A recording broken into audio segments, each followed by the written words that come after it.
happened since the pain? I ran the fields with anger, shed my blood to pledge a war.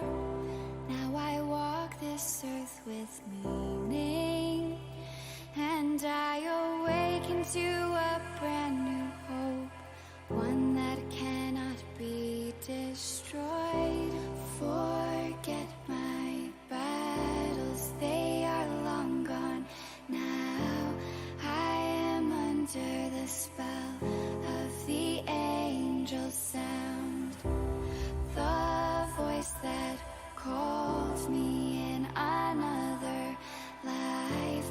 Now I can hear her clear and bright.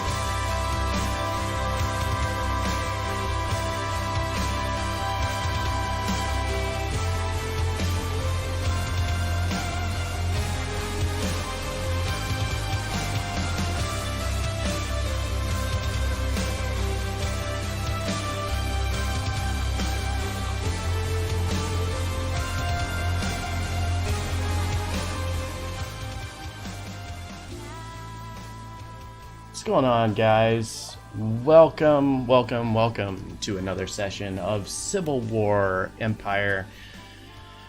We got a big night tonight. Let's see. Aside from what's going on right here tonight, let's go over what's going to happen this upcoming week.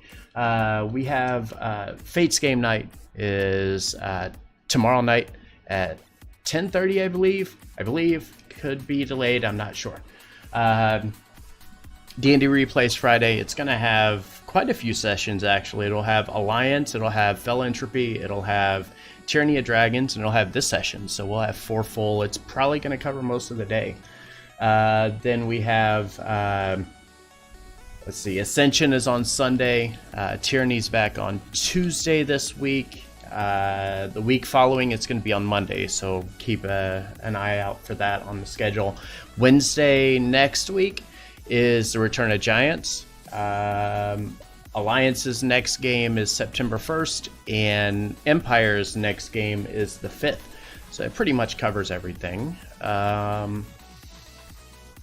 believe that's all we got. So we're going to jump right into it because we've got a lot to cover tonight. Again, thank you for being here. I very, very much appreciate it, and I hope you enjoy. Joe, as always, thank you, sir, for the host. Very much appreciate it. Let's jump over to our game and see how everybody's doing. You guys ready over here? Sure. Sure? It's ready as I'll ever be. Come on, be excited. Yep. Be excited. We didn't level up, did we? Not yet. Soon. Okay, Soon. double checking. I promise. Soon. Don't worry, the Alliance side is going to be leveling up for a while now, so you have that.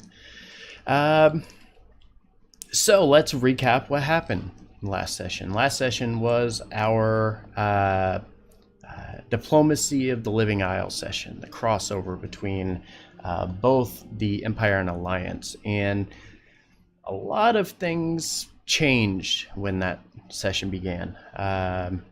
As everybody finally got to come face to face, got to learn a little bit about the opposing side and realize they're not too much different from one another. Over time, things kind of felt at ease. Everybody was okay. When the Empire finally showed up to Halfrafel to have their or to finally join the Alliance, who had been there for about a day,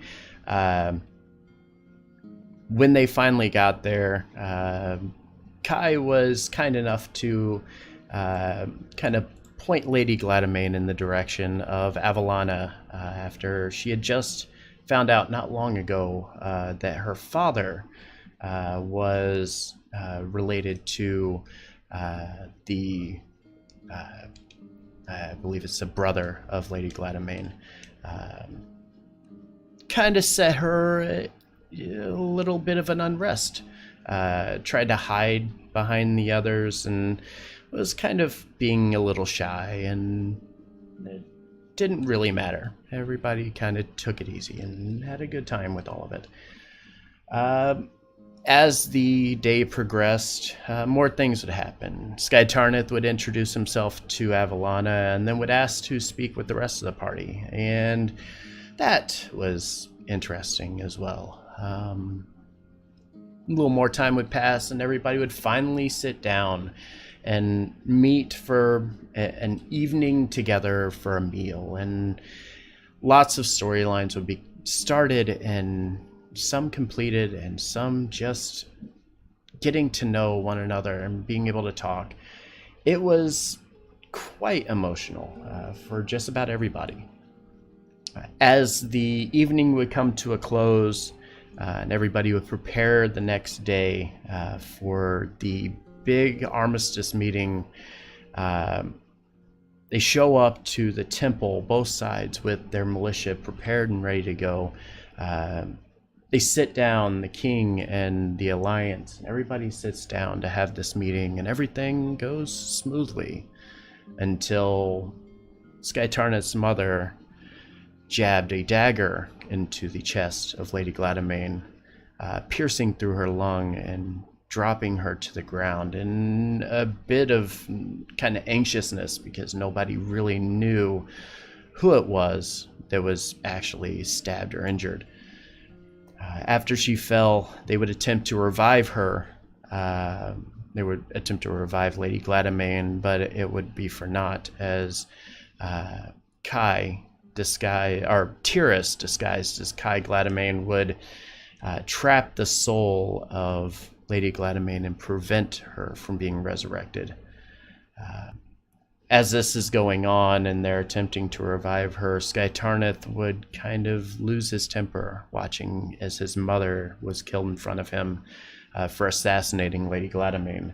As such, when he lunged out with his four-clawed dagger and threw it, it went in the direction of the king, and then he recalls it back, and as he does, the guards immediately begin to jump on top of him, and Mariel Gladamain stopped it and told them to not harm Sky Tarnith, that no more blood should be shed today.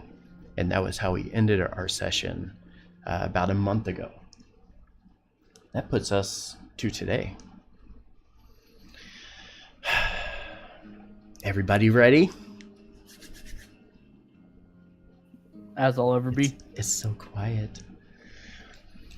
A cold wind blows over the ship's deck. The waves of the ebon sea crash against the hull of the ship and sending droplets of salt water crashing down upon the wooden surface of the ship as it continues its voyage towards the dock northeast of the city of Kalido. Despite the cold, the sun beams through, illuminating the beautiful orange and blue-colored sky above as the vessel continues its journey. It's quiet. If this were any other time, it would be almost soothing, but not this time. The Storm King's guards stand at attention around the deck of the ship, the crew members working feverishly to get the ship to the Kalido port as quickly as possible. Kai and Freddy sit aboard the deck, attempting to pass time, as difficult as it may be. Below deck, the lifeless body of Lady Gladamain rests atop a bed of flowers picked from the area surrounding Haferfell. At her side, holding onto her hand, the eldest daughter, Mariel, rests her head against her side, her eyes kind of staring off into nothingness for a moment, before finally sitting up straight, then turning to her left, where a stack of parchment, an inkwell, and a pen rests.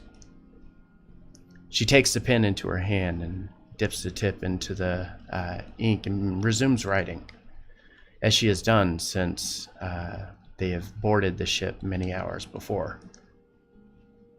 Mariel was the last to board the ship, the only one capable of clear enough thought to attempt to get the mess of the armistice situated. To the aft of the ship, the private quarters of the king remains closed off from everybody else. No sound, no light. The Storm King's guards stand at attention, weapons drawn and at the ready. Nobody has heard from the king since he had boarded the ship, and many don't expect to hear from him for a while now. When the champions of the Empire lifted Lady Gladamain onto the platform to take her to the ship, the king could only watch, still in shock, as they carried her lifeless body off to the ship. Once it was his turn to move, the Storm King's guard aided him to return to the ship and into his quarters.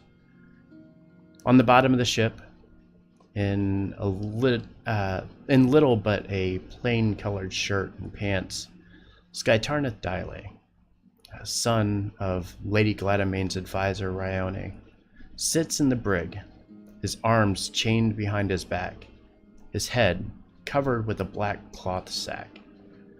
The Storm King's guards stand around the brig, ensuring that he doesn't move from his location. His life has momentarily been spared by Mariel, begging for no more bloodshed as the Storm King's guard immediately jumped on top of the man who would make an attempt at the life of the king. He was the first to board the ship, along with his belongings that were stripped from his person and thrown into a wooden chest.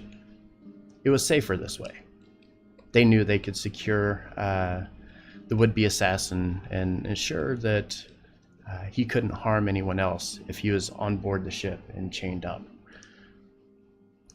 To the aft of the ship, the three remaining champions of the Empire rest in their quarters. Guys, what are you doing?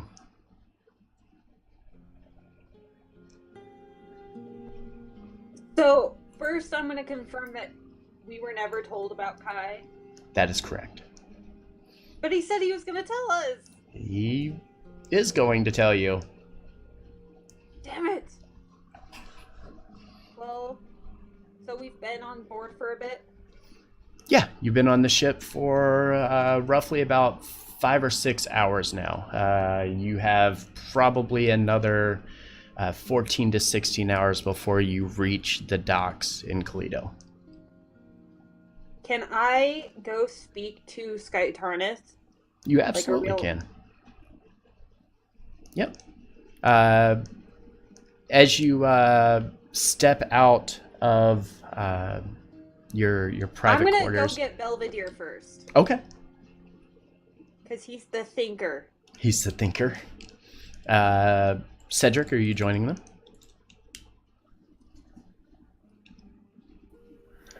If they ask me to. Well, I'm going to Belvedere. I'm going to tell him I'm going to Skytarneth. So he might think to get Cedric. I'll ask first for what reason. I just want to talk to him about why he did what he did.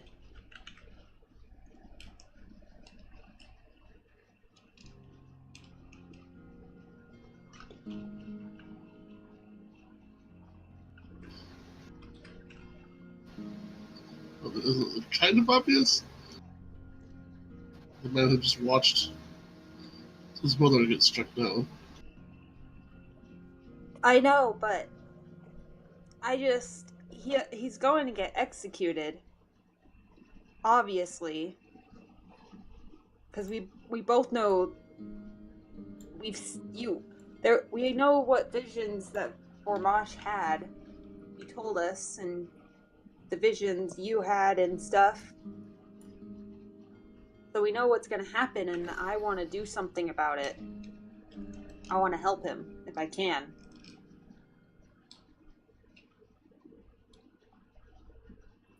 You want to help him? Yes, and I feel like maybe if I understand that what happened fully, I can maybe make his case. I'm not sure he wants to be helped. That's why I need to talk to him. He attempted regicide. I don't think there's coming back from that. I'm quite the talker.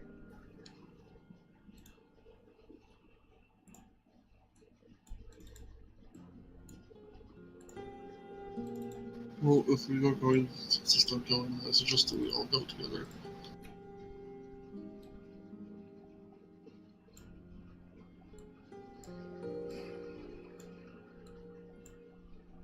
Well, I'm gonna go talk to him. Okay, so is it just Avalana that is going? I'll go as well and get Cedric. So will I. Okay. So you guys leave from your quarters and you head downstairs to the bottom level of the hall. And you see the Kingsguard standing around the brig, waiting for your approach. And the closer you get, they begin to slowly draw their sword. Just kind of watching very closely. They haven't fully drawn their sword, but they're just making sure. Hey When they, guys. when they start drawing their weapons, I'll stop and raise my hands and just say, "We're not here to cause any trouble. We're just here to talk to the prisoner." As you mentioned, you're just wanting to talk. The two guards kind of look at each other for a second. The one closest to you, Belvedere, kind of nods and points back to the other one, and the other backs away a little bit. They kind of turn back and reach between the bars of the brig and grab onto the black cloth and kind of pull it from the head of Sky Tarnith. The man, obviously, before you is completely unarmed and restrained to the fullest extent right now. Hello. Is she alright? My ship! Is the mangrove alright? What do we know about the mangrove? Did they scrap it? You don't know anything about the mangrove. Out of character, it's his own ship that he's had for years. He's just Deception? I'm gonna say it was given to his friends for safekeeping. I knew about the mangrove. Like, I hadn't heard of it before. We had talked before the last session about. He did talk about it. You're absolutely right. I always He talk about the always mangrove. talks about the mangrove. But yes, you can obviously give me a deception check if you want, Avalana. See if you can convince him. I was just wondering if there's anything I would know about what happened to the ship afterwards. Like, basically anything was going on. That was not very good. Yeah, it's not very good, and I'm just gonna say, since I do not have Sky Tarnith's card here, you're unfortunately unable to convince him that they gave the ship to his friends.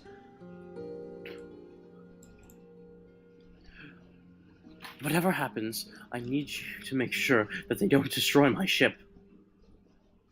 I'll talk to the king, or at least I can't remember out of character. What's the Mariel. Vladimir daughter? Mariel. Mariel. Mariel's the one that saved your life.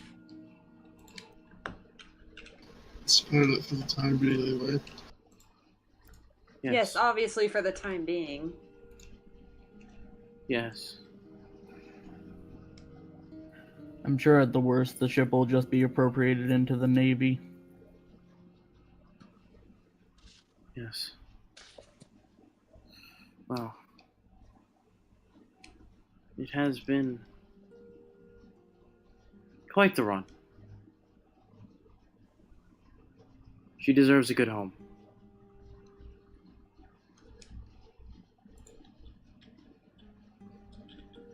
What has befallen my friends? We don't know. I assume that they've headed home. So the As we last that the Empire saw the Alliance was slowly backing away. They were doing everything they could to try to not cause an uprising and not try to cause a disruption and, within the Sanctum of Yaros.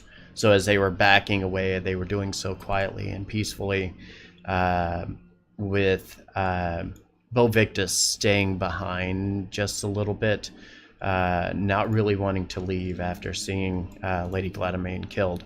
But after a few moments, Commander Argent walked up and kind of grabbed onto him and kind of pulled him back.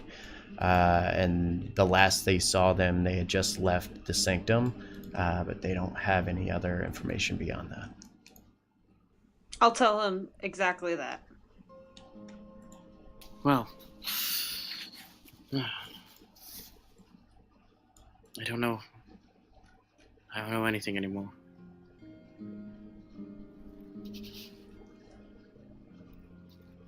I'm gonna state the obvious here. Your mother, obviously wasn't in her right mind. Yes. I bet we can both think of who actually killed Lady Gladamain, and who killed your mother. Well, caused your mother's death.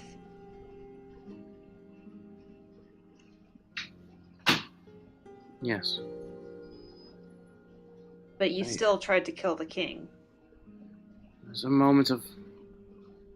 There's a moment of rage. The second the dagger left my hand, I regretted it. I can understand that. But they don't see that. They see a dagger flying at the king's face. And an enraged son.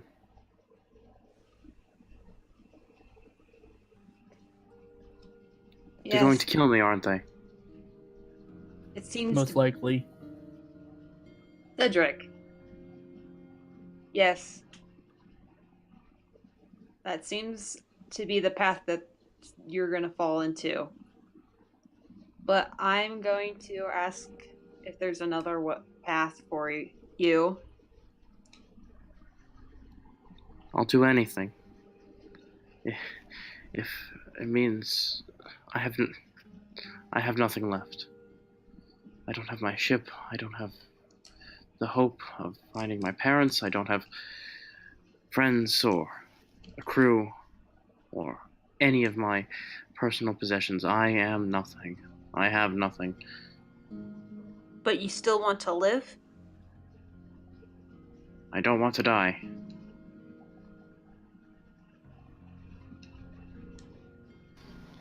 Why did you come here in the first place? Why did you join this? I'm from here. Conflict? When I was too small to remember, they sent me on my ship under my old captain. She raised me and trained me in the seafaring ways. But since she died, I've always wondered where I came from. Well, I found that out.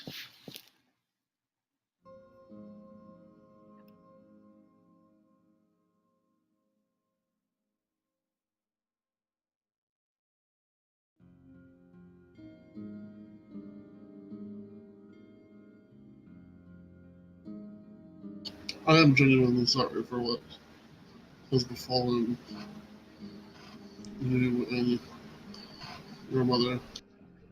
I wish there was more that I could have done. I'm going to try my best to help you, but sadly,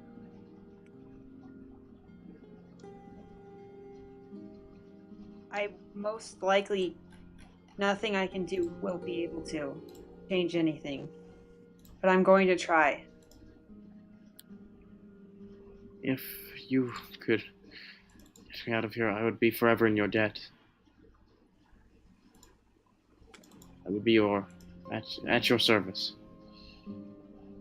But I am not hopeful. I will speak to Mariel first, because I doubt the king wishes to be disturbed. And I'm going to head my way to Mariel. Okay. I appreciate it. what are the rest of you guys? I'm gonna sit in my cell.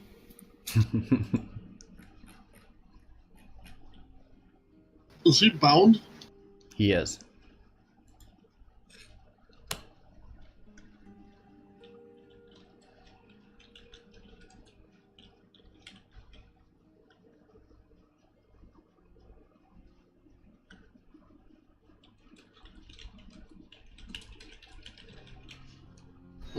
Then Belvedere will just nod to him and look towards Cedric and make his way out.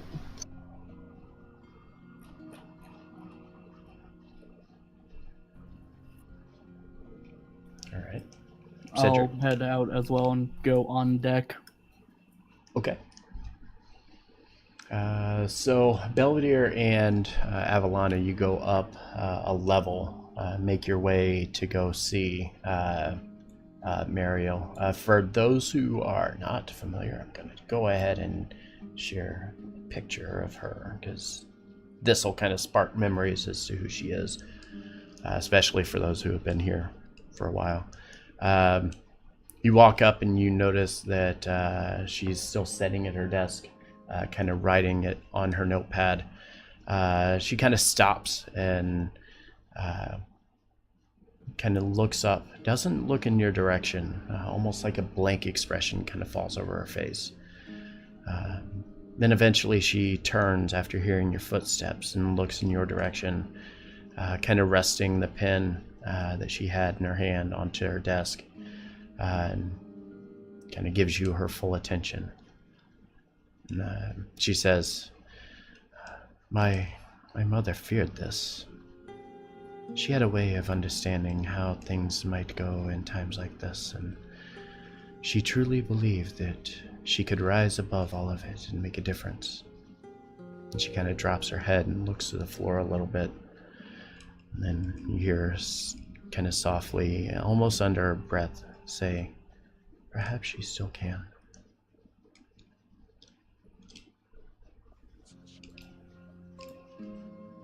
Mariel, And she kind of looks up at you. I know that this is a difficult time for you. And I don't want to be rude or anything, but I just spoke to Sky Tarnith, and I was wondering if there's any way that maybe you could help me speak to the king.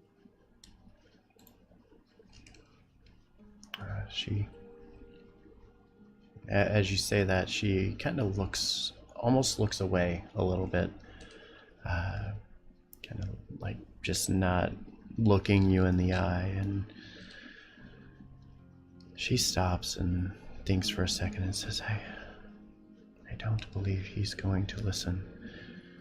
What has transpired here is beyond anything I can convince him out of. I am not my mother, and I don't have that power over him. Could you maybe make it so I could speak to him? And she thinks and says, I can pass a word along, but I haven't even spoken to him since we have left the island.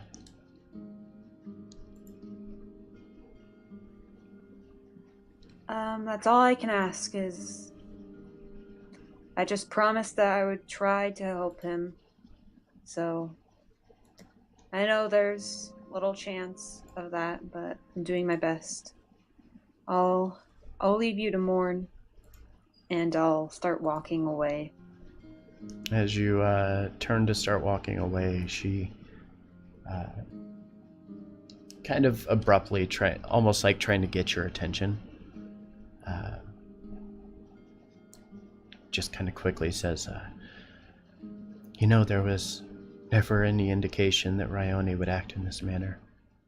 She's She's been loyal to us since she stepped foot on our island, and never once has she wavered. Skytarnith and we both know that I talked to him and he told me that, well, I'm having a difficult time with words, which is strange because I'm a bard. His mother obviously wasn't acting normally, and she was probably bewitched or something, you know?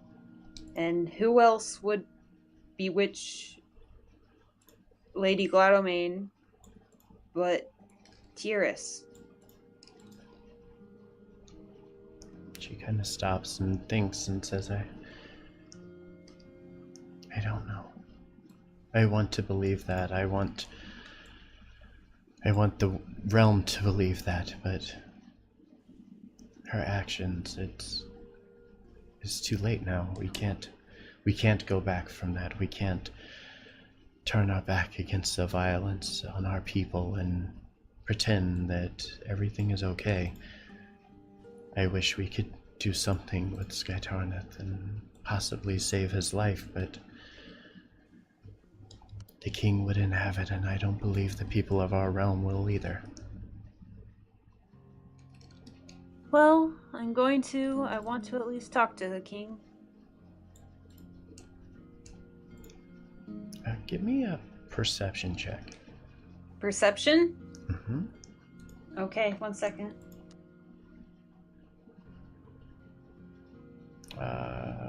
Belvedere, you can as well if you're with her.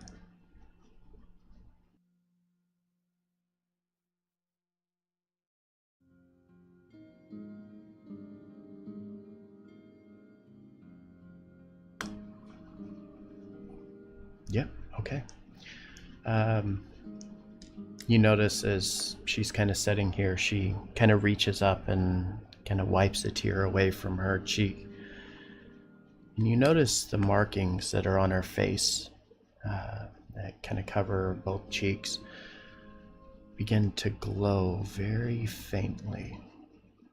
She kind of takes her hand, like her left hand, and covers the one on her left cheek, and kind of feeling this sensation, and then kind of looks away a little bit.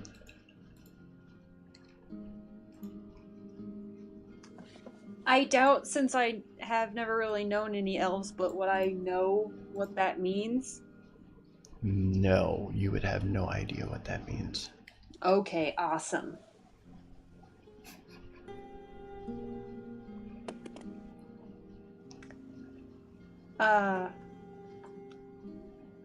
Your face is glowing. Just to let you know. Avalana, the subtle one. Well, I didn't know if it was like, you had food on your face, didn't want you walking around, not knowing.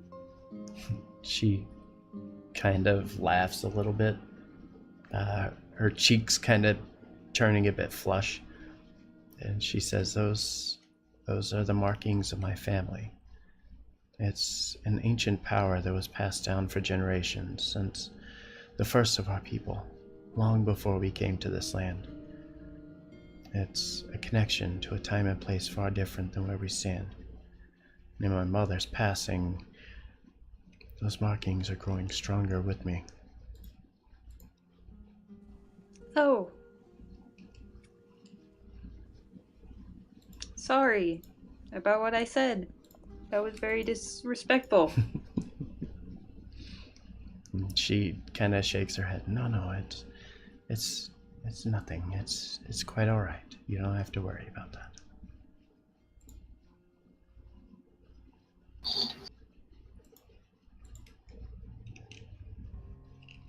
She kind of turns and looks back, turns back to her desk, again reaching for a pen, and then looking back over at her mother, who's kind of laying over beside her. And she begins to pick up the pen and starts writing again. And as she does, she kind of stops like midway through and says, you know, our people keep notes of the lives of everyone around us. The story of their personal character is told through their actions, and we as a people will retell it for future generations. It's part of our burial rites to our people. The exceptional ones are treated as such.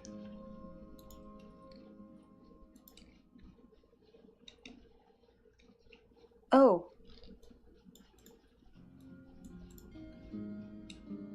That's... She stops and says, no, it's of no consequence. Tomorrow there will be a burial ceremony for my mother, or a funeral ceremony for my mother. We will prepare the body to be carried through the city and brought to the Temple of Swords. The people will obviously want to pay their respects.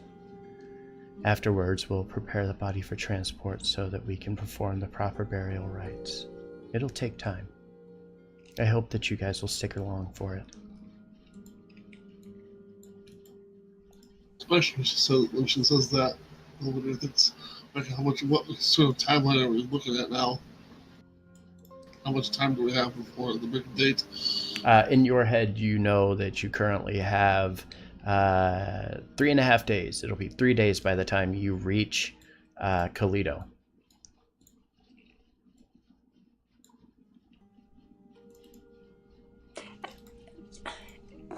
Just remind me, has Tyrus's, the big shadow monsters warning days passed already? That's what I was talking about. That's what he's talking about. There are 3 days remaining before that prophecy is fulfilled. Dawn of the third day. 72 hours remain. Okay, so 3 more days until the end of the world, or whatever. Mm-hmm. Into the Isles, at least. Hey, my hometown's not gonna be affected. I ain't even from here.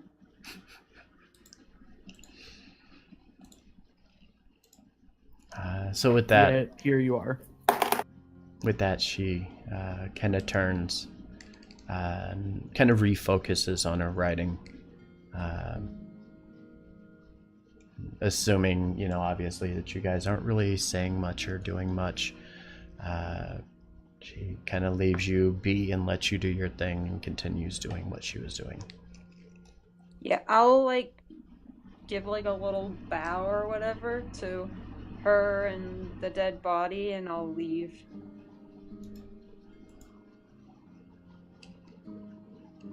Okay. Up top, Cedric, you are back on the deck. You kind of look around, you see the crew, again, working kind of feverishly to get the ship to Kalito as fast as possible. You see Kai and Freddy kind of sitting about mid-deck, just kind of telling stories and just chatting back and forth. Yeah, I probably would have went over to Kai and Freddy and sat down with them. Okay. They're not really discussing anything of import. Kai is kind of regaling Freddy of stories of his mother. You know, things that she has done. Everything from, you know, helping to set up the city of Telkara for the dragon people, to, you know, helping the various people throughout the realm, her leadership abilities of whenever she was with the Alliance, and how she had, you know, done everything she could to try to stop the war between the king and the Paradris. Freddy just kind of listens. He's really just kind of taking it all in. It's there's a lot to kind of think about and to take in. It's just story time for them right now.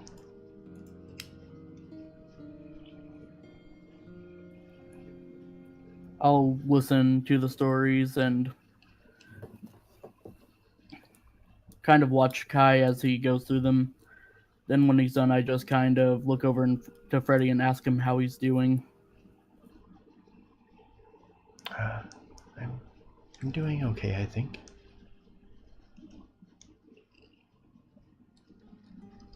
He kind of like grabs the back of his neck and thinks and says, I'm a little exhausted.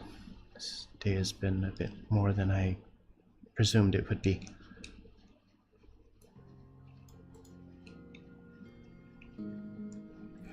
I don't think anyone was expecting this.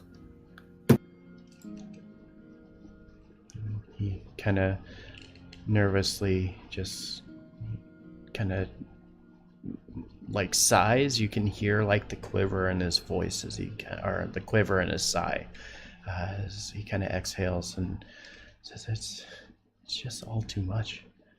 I don't understand any of it."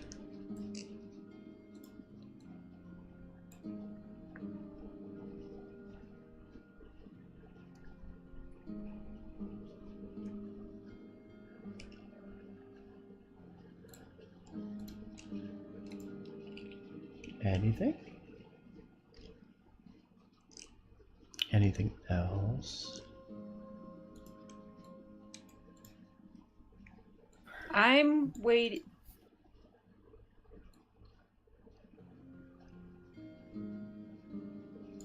Cedric, anything else? Yeah, I was just kind of dying of a coughing fit. Oh.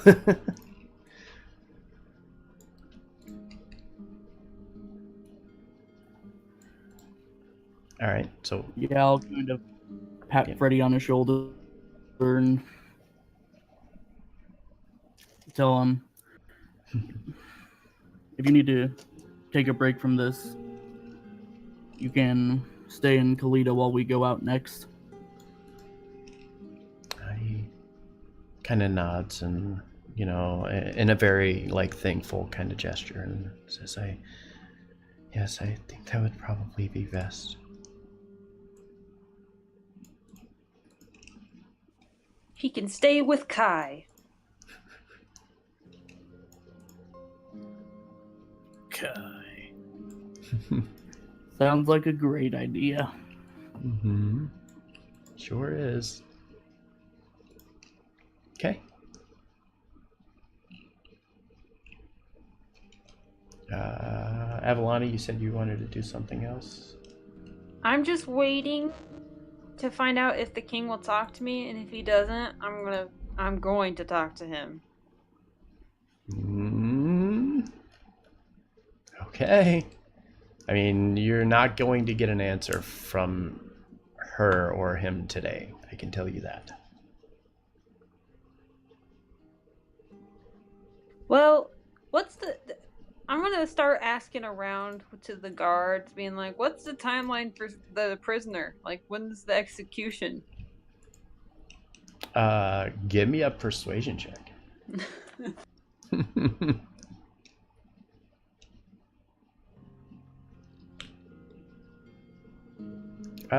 You ask around a bit. At first, you're not getting any real information.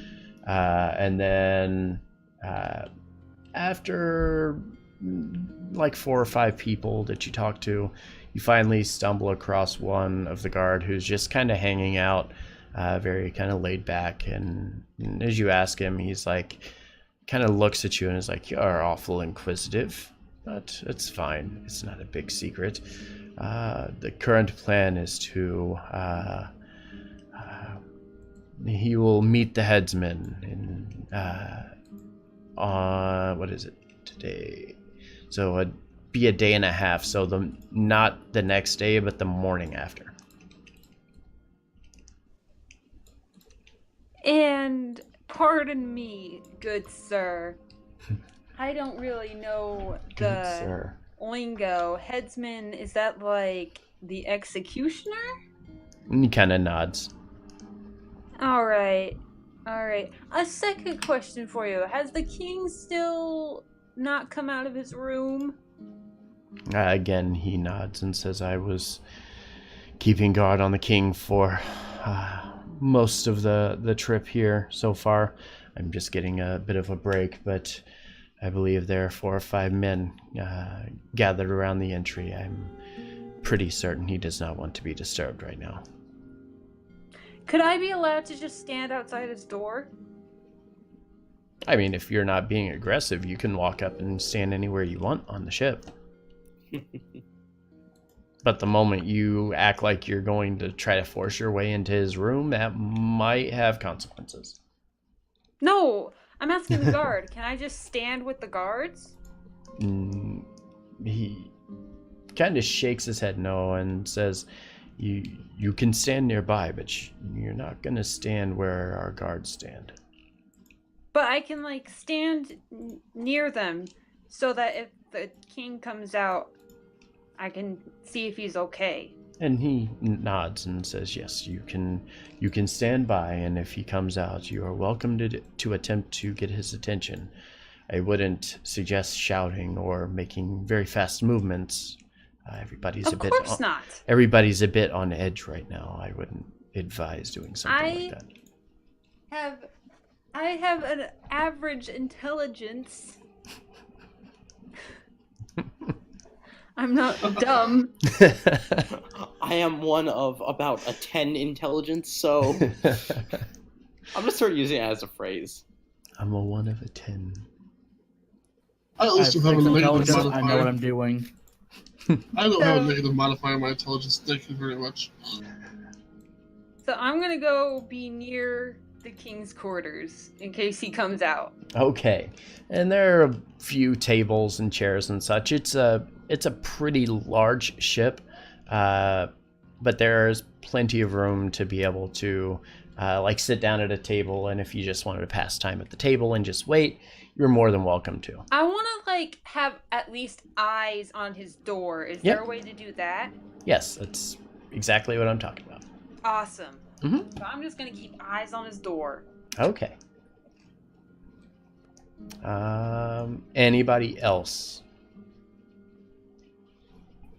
I'm just chilling with Kai and Freddy. Okay. Belvedere?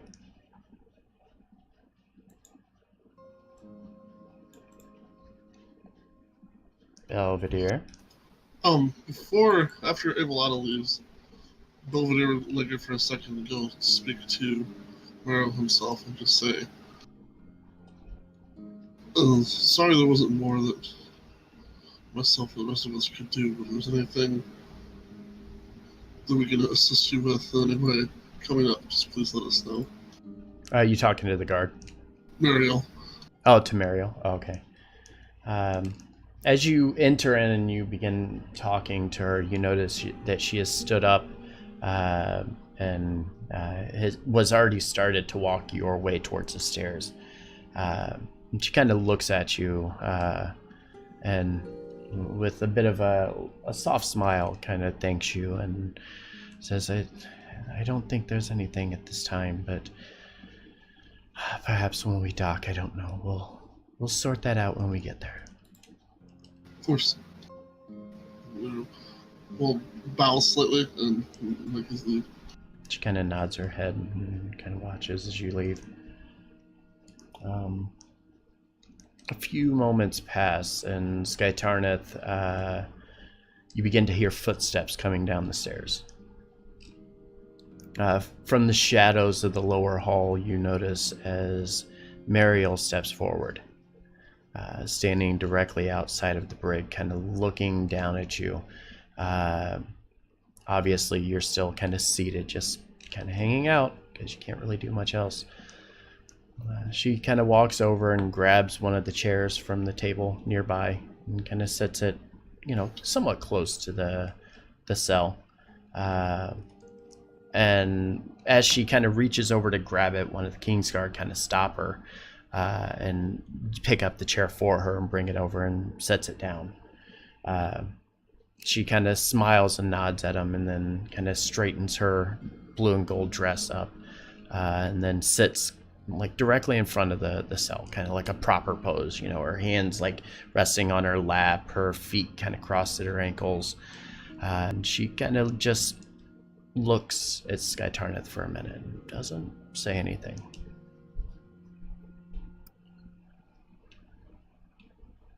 I'm sorry for your mother.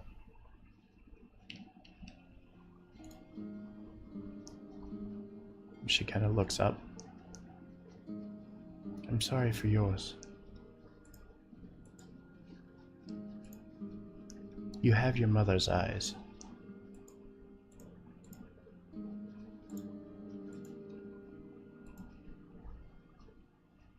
DM, does she have her mother's eyes? No, Or she does not. anything? Okay. No. All right. Yes, my old captain always told me that. That's all I had to remember her, really.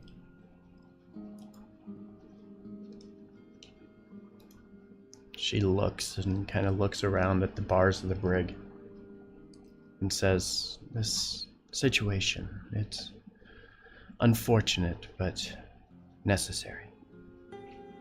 Obviously, as you know, losing one's mother is difficult. Certainly not something that you anticipate seeing with your own eyes.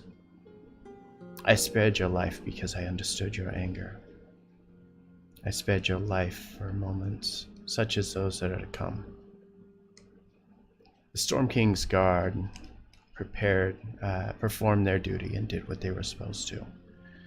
And while they were unable to protect my mother from her betrayer, they still upheld their duty. She was an assassin, whether in the right mind or not. Of course. Yes, I wouldn't have done any different if I were in that position. I don't blame them for what they did. I don't.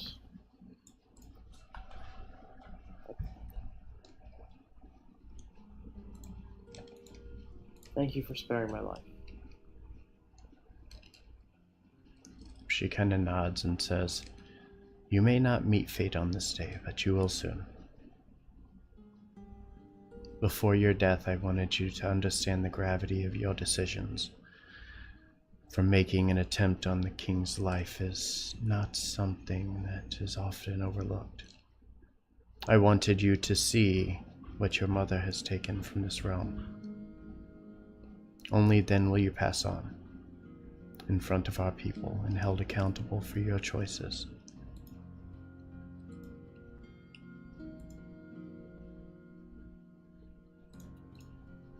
What has befallen my ship?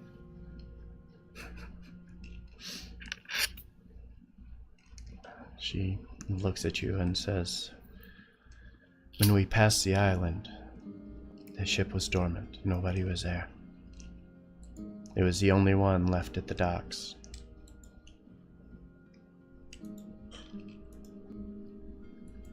As long as I know that Mangrove can sail in peace, I can pass on without unrest. She kind of looks at you and says, you have friends on this side too. They're right now attempting to spare your life. I told them that I would speak to the king, but I can't promise anything. Of course. Thank you for what you've managed to do. She nods and kind of stands up and kind of straightens her dress again and says, rest well. Rest easy knowing that you're not in any danger while you are captive. Tomorrow is a different day. Tomorrow you will see things in a different light. Maybe then you'll see how things could have been.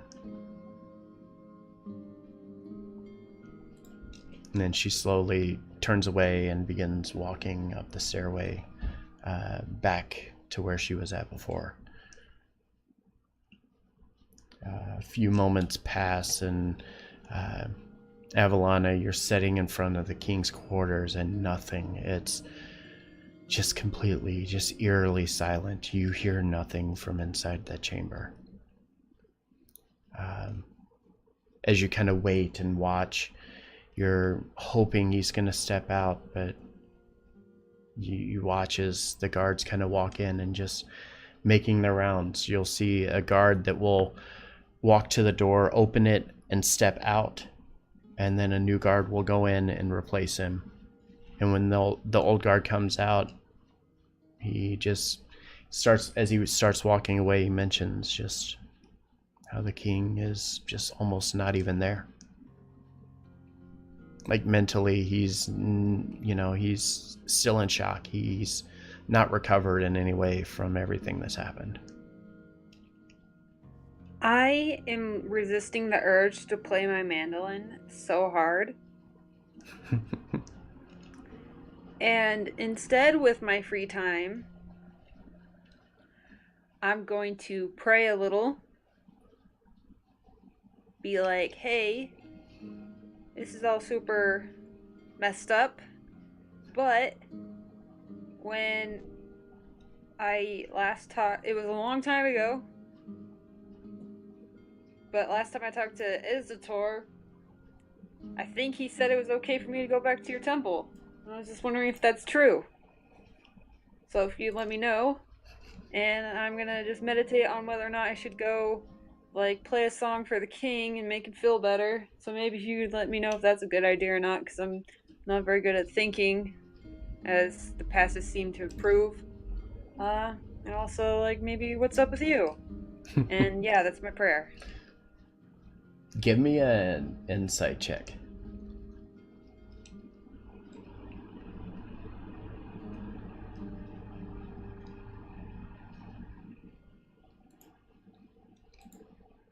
Yep, this is absolutely the time for you to play a jaunty tune for the king. I wasn't gonna play a jaunty tune, but I guess I am now because that's what I rolled. But as you're all star by Smash Mouth and kicking the door. as you're kind of sitting here, you're like, okay, this is incredibly awkward, and I need to do something. And you kind of reach to your bag and you pull out your mandolin and begin strumming it. No, it's not a. Go ahead. And I wasn't going to play a jaunty tune. I was going to play the thing I got from Eleonora's bag. Okay. You can definitely do that. That's what I was going to play because Mistra liked it, and so did freaking Lady Gladomane liked it, and it's like a pretty soft thing. It's not like rowdy bar music. No, I wasn't planning on playing, Irish pub music to the king. So yes, you're able to do so. You pull out the mandolin and you begin playing, but it remains quiet. The king doesn't come out from his quarters. He stays within, and you don't even, like I said, you don't even hear movement from within. It's just eerily silent.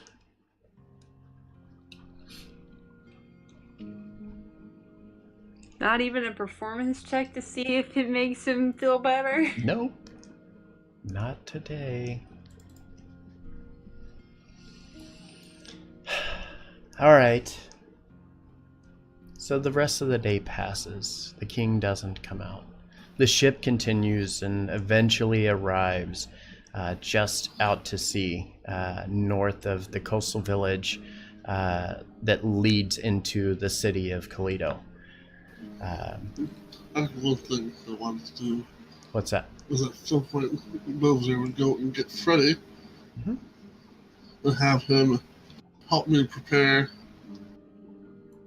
an actual, like, have him help me prepare an actual, like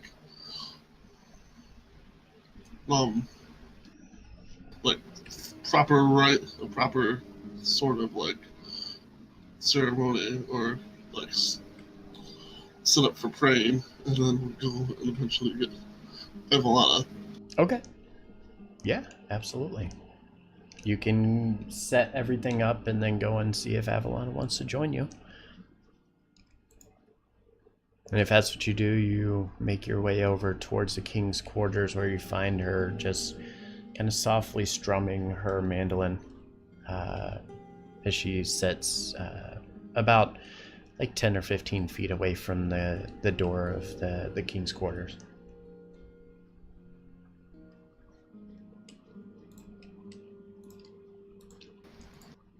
Belvedere will walk up and just gently tap Evelana on the shoulder. Oh, I've been waiting. Hi. You alright? Yeah, I'm just waiting for the king to come out.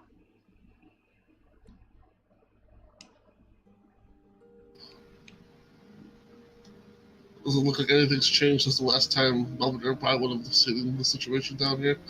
No, it's exactly as it was. I think we could probably leave them be for the time being. And motion to one of the guards and just ask them if the king does indeed emerge from his quarters. Could you please send word to my quarters so that we may know? And as you ask that, one of the guards standing close by kind of nods and says, yes, if the king comes out, I will be sure to let you know. Thank you.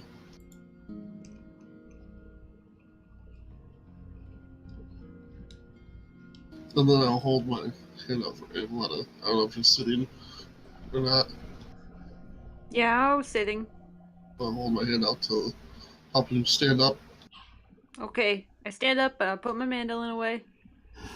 Let's point this out. At this point, too, Belvedere would be not dressed in his actual armor. He'd actually be dressed in his vestments for as being for his devotion to Tyr. Okay.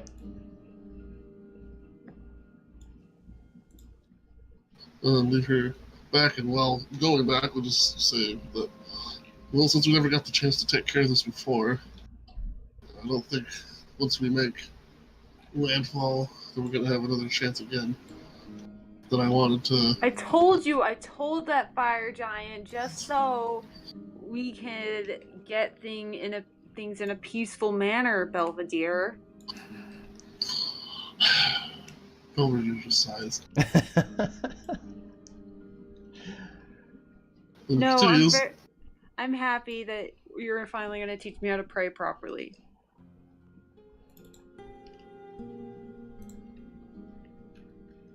This is gonna be fun, guys. As I go into the room, I just noticed that there'd be like various incense and then like candles around the table, and kind of like a ceremonial sort of setup. This holy symbol and holy water would be in the middle of the table. Okay. Lead Evelana to one side of the table, and he would go and take his position at the other side and kneel. Okay, I'm just gonna follow what he does. Time to reward. I'm gonna mirror his guys. movements. This is how you reward role playing. Okay. So the two of you begin to perform these kind of rites with Belvedere kind of showing Avalana how to perform these actions. And Avalana kind of just, at first, just follows along, doesn't fully understand it. And about 15 or 20 minutes pass as they're kind of doing this. And Avalana, you're sight goes blank for a second. You see nothing. And then suddenly, let's see if I can do this right. Oh boy. Suddenly, you find yourself Oh no. in a somewhat familiar yet unfamiliar area.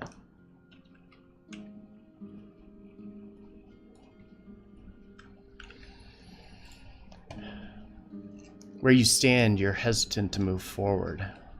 The room itself is rather large, but very dark, and as you look forward, a vast trench lies ahead of you. Very deep and almost as wide as the chamber itself. Far wider than you could possibly jump across. You get a sense that things aren't exactly as they appear when you find yourself in this room. To your right, you find a pile of pebbles, and to your left, a pile of sand.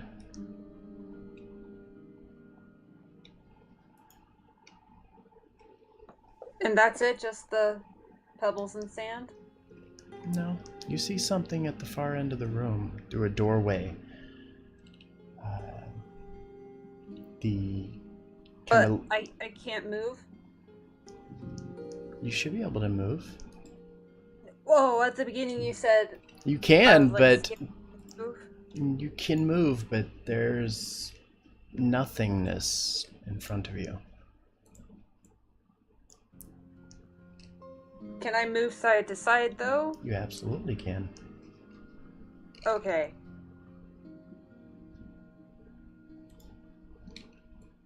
So there's a doorway, and I need to get across that way. Oh dear.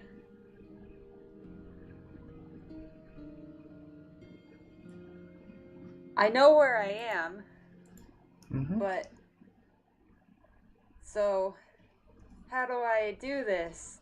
I don't have, like, make land spells or anything like that. At least I don't think I do.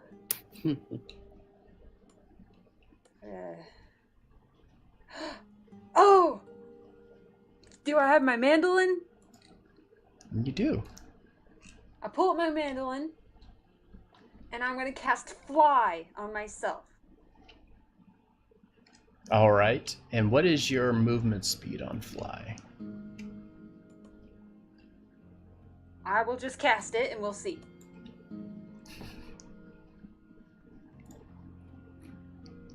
"60 feet. So immediately you pull out your mandolin, begin playing it, and as you do, you watch as your feet kind of hover over the ground that you're directly above. And you feel you could go just about anywhere. I'll go towards the doorway. Okay. I feel like I'm supposed to be doing something with the sand and the pebbles, but I'm gonna try to fly.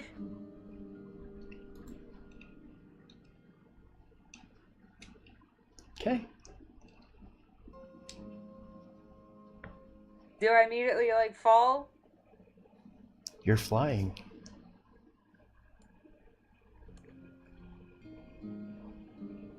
Do I make it all the way? You make it across the chasm, and you slowly begin to make your way into the chamber ahead. As you kind of step forward, you notice this room is very different from every other room within this temple. This room is in pristine condition, completely spotless. Once you enter, you head through the door and walk into the chamber, and you look forward, and you notice this platform that sits here in the middle. It's kind of raised up. It's about 7 or 8 feet up off the ground. And the closer you get to it, you notice there's a magical barrier between you and the person on the other side of the entryway, or the wall there. As you kind of make your way closer and you kind of step up into the room. You notice the individual kind of motions for you.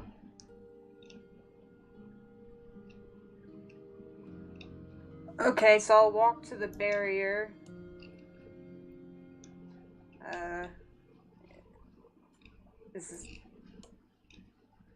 Does the barrier stop me? From there, the barrier does stop you. Oh, okay.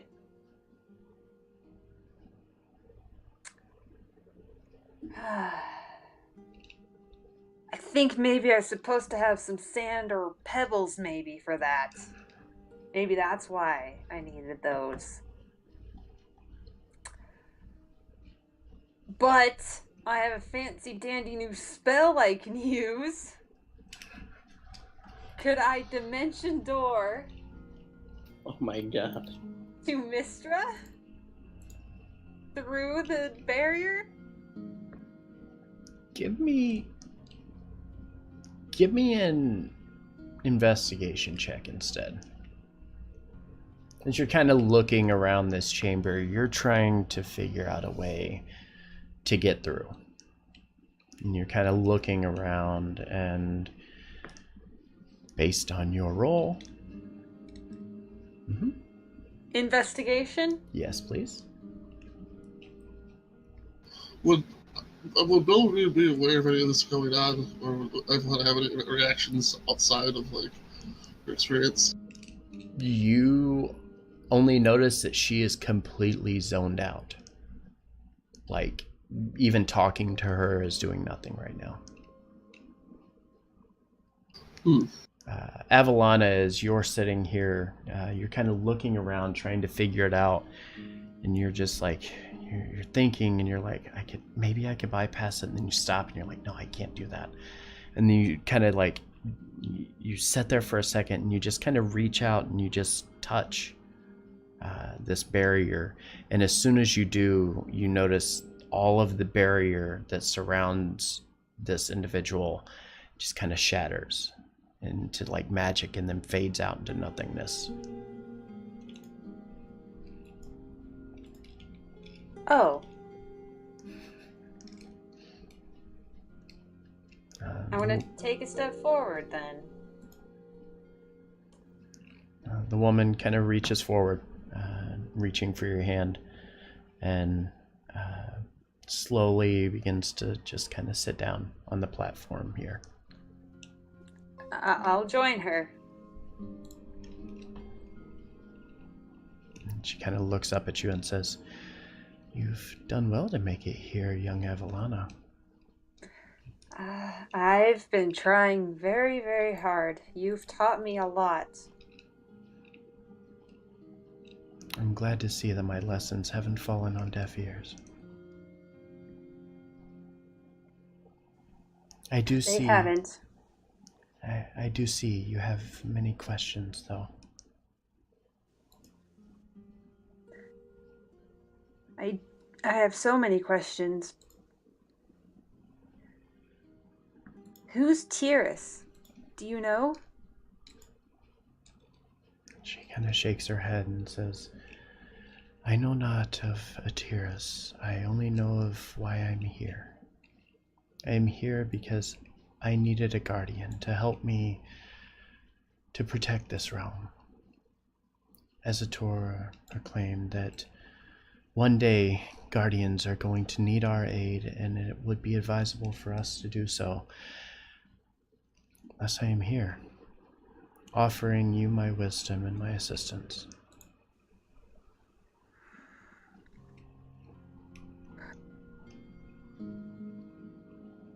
Okay.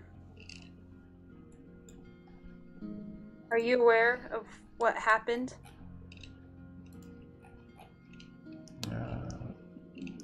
She kind of looks at you a bit quizzically, not understanding the question. Of what happened to Lady Gladomane? She kind of shakes her head no. You get the sense that she's here for a bigger reason than individuals. Lady Gladomane was assassinated. And I think that it had something to do with Iris. And as you had recently shown me, Lady Gladomain is related to me. Or I'm related to Lady Gladomain. I'm not so sure how to feel about the whole relation thing yet, but I want to help the realm and help people with the Tyrus problem.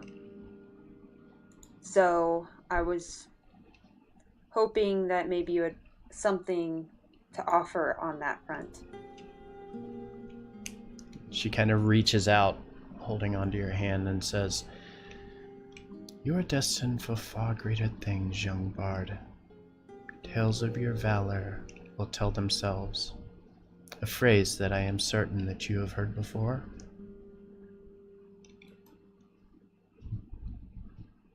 You remember hearing Lady Gladomain say that to you the first time you met her. Lady Gladomain said that to me when I first met her. She looks at you and says, "You're a born leader, Evelana. Even willing to put your life on the line when you absolutely should not. When you speak, people do stop and listen, be it through your tales or just your words. You have the power to inspire good. However, you know that you are reckless, and you must stop, take a step back, and recognize when too much is in front of you."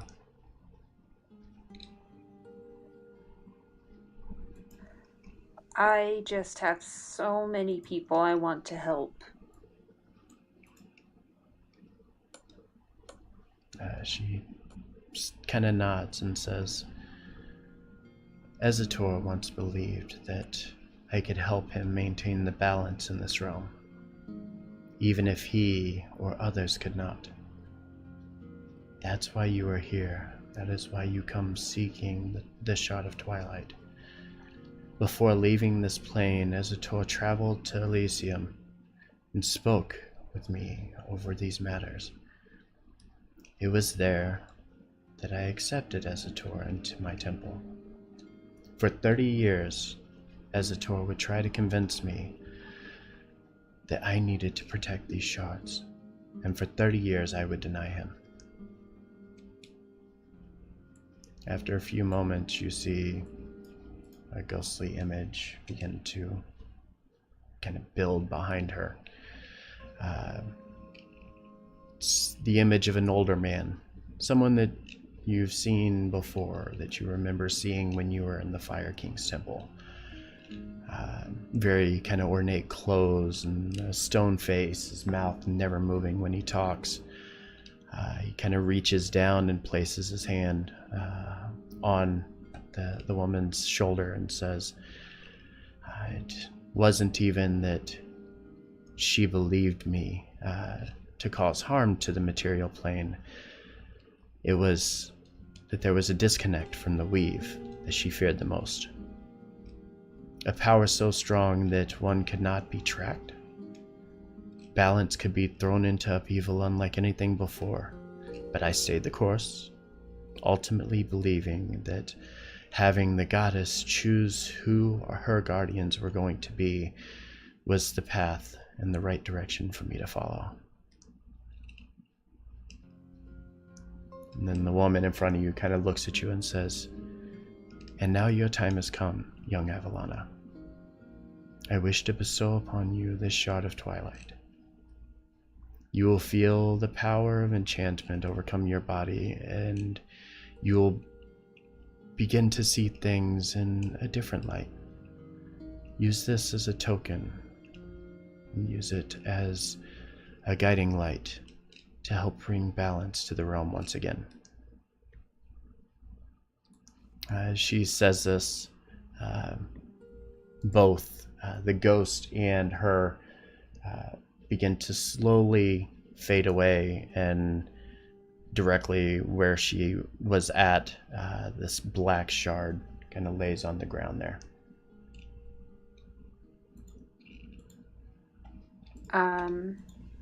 I'll say thank you to the empty space, and I'll pick it up.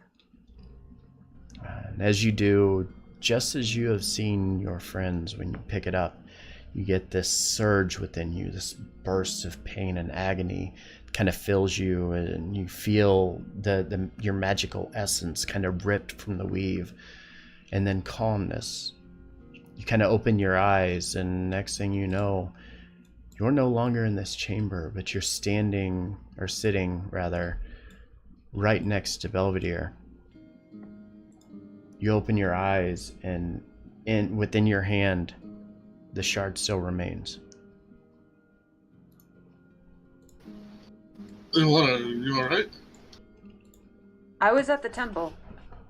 I saw Mistra and Isator. And I have it. You have what? And I show him the shard. I have the shard. We don't have to backtrack.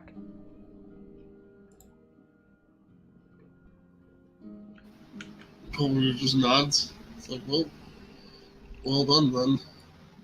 I'm not entirely sure what to believe. I proved myself to Mistra. And I have a very large destiny to uphold, I suppose. We all do, I guess. I suppose that's why we're here in the first place.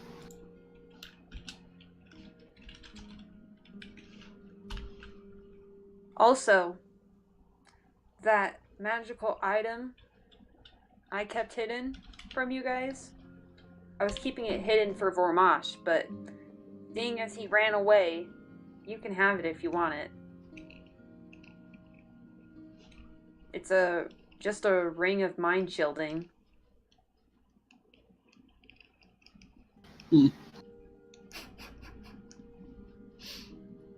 After everybody gets their shard, it doesn't matter anymore.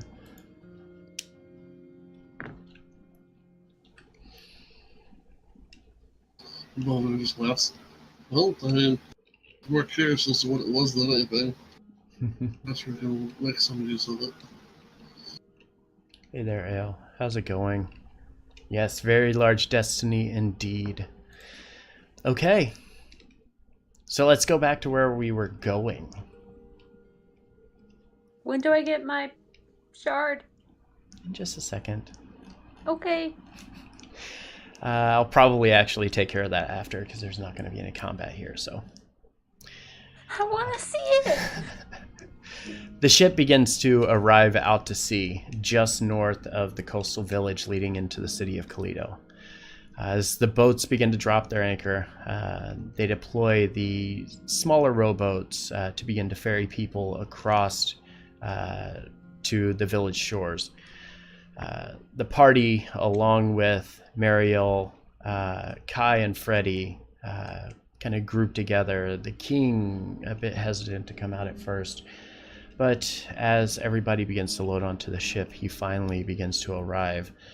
A very calm but somber look over his face. You get this impression he's definitely not himself yet. As the boats begin to depart from the main ship and make their way to the shore, Mariel steps out of the boat and begins to do all of the speaking for you.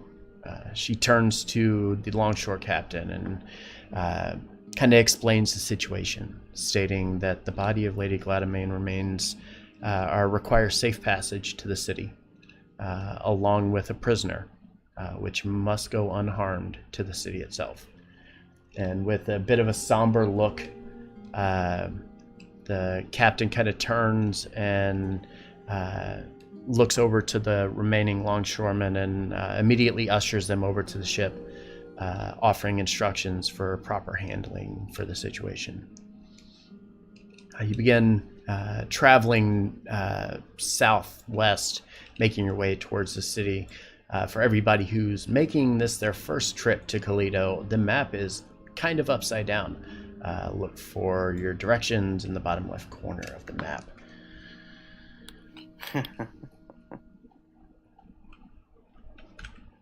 Yes. Remember the last time I was here? Mm-hmm. Fun times. The group makes a path towards the city, and as they reach the gates, Mariel kind of motions to the guards and once again quickly gives the details of what is to follow. The guards rush up to the tower and immediately reach for the bell located in the northeast or northwestern corner of the wall and begin ringing it. A very slow, kind of continuous ring, chiming every 15 seconds or so. Each bell, each ring of the bell begins to get the attention of the other towers, and they begin ringing as well. It loudly enough that the people stop what they're doing and pay very close attention as the guards kind of stop at the gateway and kind of move people out of the way. They end up leading the group into the city here, and I need to move myself to that map. Hold on. They begin to lead everybody into the city, and as they do, you notice the people kind of back away. Directly in the front, a group of the Kingsguard begin to kind of push their way through the crowds, crowd whispering and listening in closely. And as you're kind of watching, you're noticing the people are being very kind and generous and moving out of the way as they're coming forward. Directly behind the Kingsguard is a group of the group of yourselves and Mariel and Kai and the king. And as they press forward, directly behind them, kind of on the shoulders of 8 of the Kingsguard, is Lady Gladamain laying across the board that has all of the flowers surrounding her. And as they begin to enter into the city, kind of a deep sadness falls over everybody. People begin to mourn, kind of collapsing to their knees and watching in almost a state of disbelief. Several of the Kingsguard again continue to press forward, navigating in a route towards the Temple of Swords, taking kind of a longer path from the northwest entry to the temple. And I will show you kind of the path that you're going to take, and you can feel free to move yourselves if you want.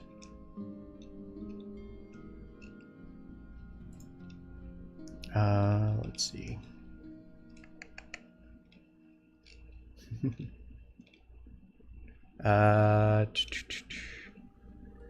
You guys begin moving forward and start making your way over towards the marketplace over here.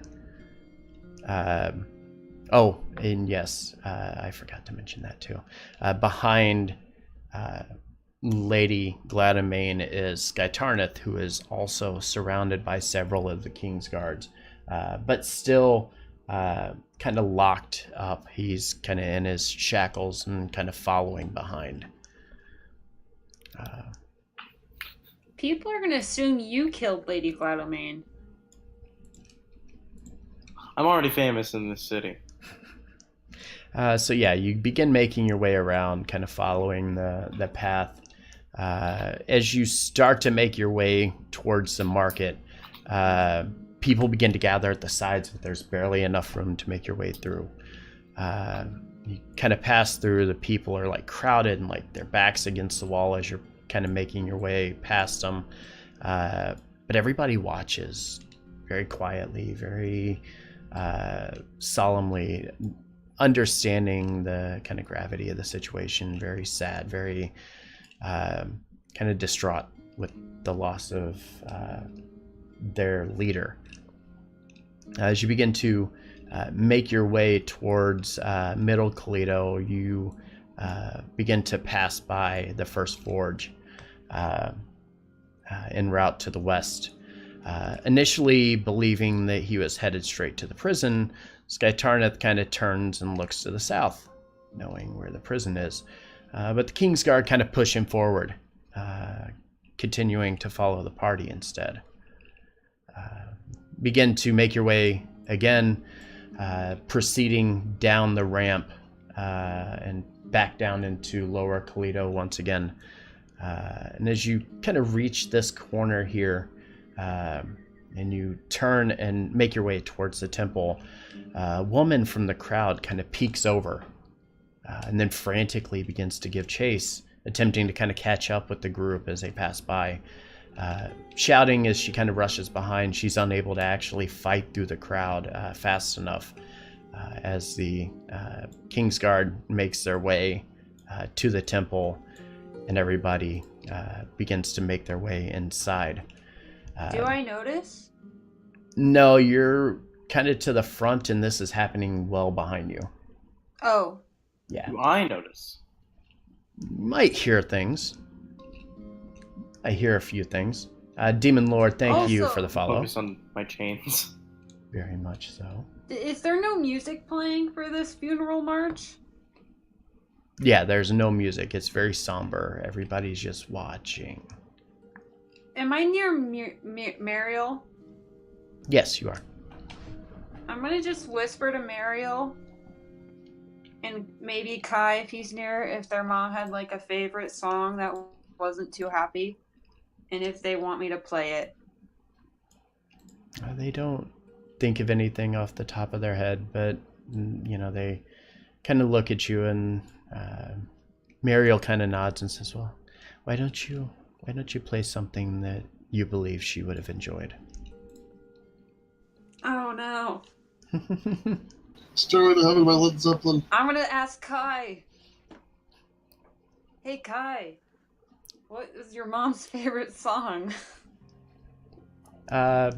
He kind of looks at you and says, "Well, why don't you play the song for her that you played whenever you found that note?" Okay, I'll start playing that.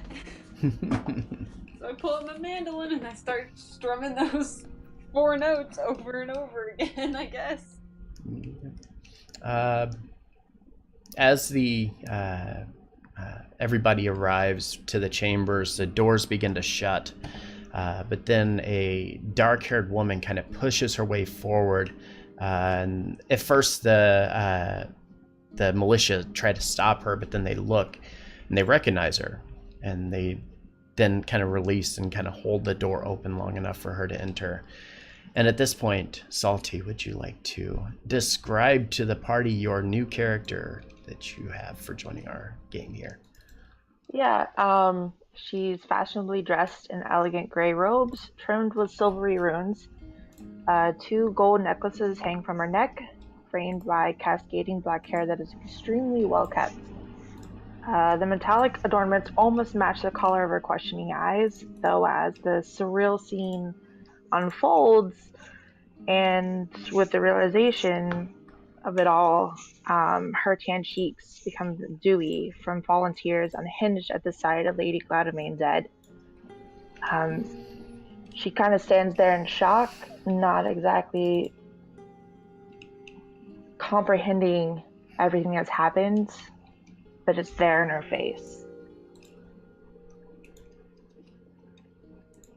Okay, and as she enters into the chamber and kind of looks everything over, taking this all in, at first nobody really says anything, but then eventually you watch as Mariel kind of stops and turns, taking notice of her, and kind of walks back and says, "Oh, darn it, it's been far too long."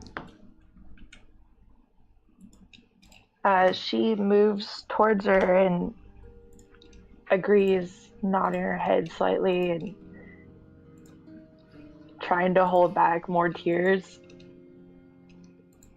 She kind of reaches forward and kind of grabs onto her hand and ushers her towards the where they are now placing Lady Gladamain in the center of this quarters. As you guys first walked in, you watched as the Kingsguard and the Gladamain militia began to just clear out the room. They removed everything, like they were taking all the chairs and tables, putting them into the side rooms and just clearing it out. And then they wheeled in this table, this kind of just big hefty table that they could immediately just lay Lady Gladamain's body down on top of, because they didn't have anything in place for this. There was no preparation. You watch as 4 of the King's Guard kind of move Skytarnith to his own room, kind of bringing him in, setting him down on the ground, and just kind of leaving him in the room, the door open, and he can peer through and see everything that's going on in the chambers ahead. One guard kind of standing at the doorway watching him. The king, on the other hand, begins making his way towards Lady Gladamain's private quarters. Again, he just looks like he's just done. He can't. And he walks into the quarters, and immediately, like before they can even get the door closed, he just walks in and just kind of collapses to the floor, and just begins to break down as they kind of pull the door closed. You notice everybody else within the temple is kind of, like I said, getting everything prepared. They're seemingly preparing to basically allow the people to come and pay their respects to Lady Gladamain. And after about 15 or 20 minutes, you see they kind of wheel out this ceremonial pedestal from one of the other buildings. And as they bring it in, they kind of lift her body up on top of it and then move it into place. A nice kind of cloth is draped over top of her. Everything kind of laid out in front of her, a giant, basically like a blanket, placed on the ground directly in front of the pedestal, kind of expecting people to come and like pay their respects in whatever ways they, felt they needed to. And it is at this time that everybody just kind of stops and takes a deep breath and looks around, and our adventurers now see that there is a new person in the room with them. I am still playing my mandolin, and I'm gonna go up to this blanket they put up on the ground, and I'm gonna stop playing. I'm not paying any attention to you.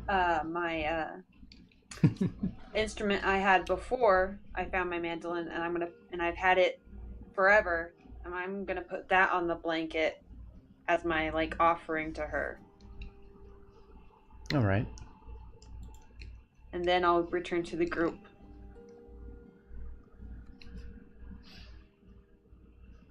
Everybody else, what are you doing?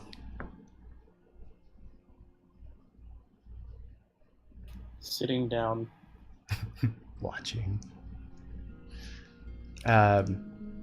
Mariel kind of looks over at Dorn and says, "My dear, what are you doing here?"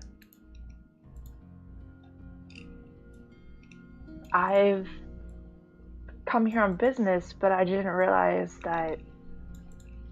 How did this happen? You see her kind of take a very deep breath, and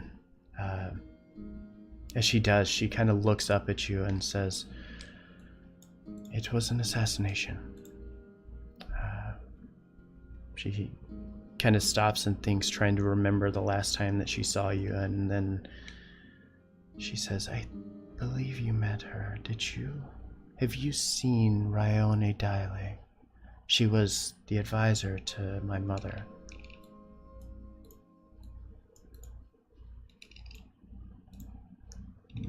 You can give me a history check to see if you do or do not, because I'm gonna kind of play it based on that. Way.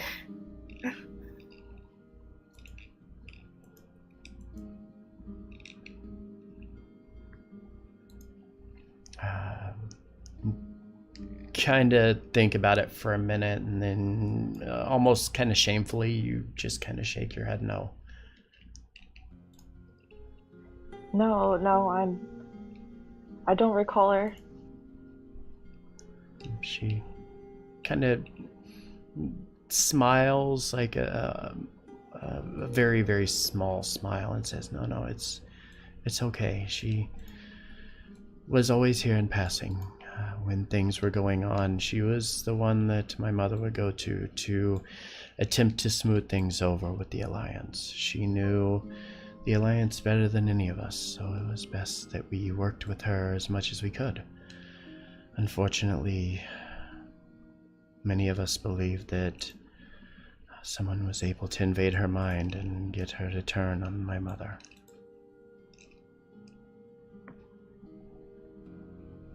Just terrible. She kind of nods and says it's certainly not going to get any easier. I truly hope in a time like this that the Alliance is going to keep their word and not going to do anything to try to provoke our people at this time. It would be most unfortunate. Yes, I agree. And then she stops. She kind of stops and shakes her head and says, No, dear. You said you were here on business. What business have you? Well, I wanted to speak to your mother about this artifact that she had entrusted to me. But now I'm not exactly sure. The circumstances aren't right, and I think it would be inconsiderably rude of me to bring it up while this is all happening. I am so sorry for your loss. What artifact? You hear Avalana kind of peek.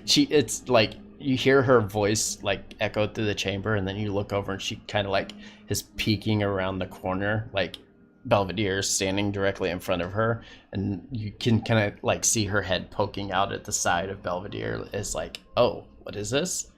You see Belvedere slide, beginning to sigh. Well, perhaps after the ceremony we could discuss it? That would probably be for the best. Yes. You watch as Mariel kind of nods in agreement and says, yes, that's perhaps best, though we do have a bit of downtime. She kind of thinks and says, they won't be opening the temple for another couple of hours. They want to get preparations right. You guys are free to roam the city if you like. If there's anything you need, please just let me know.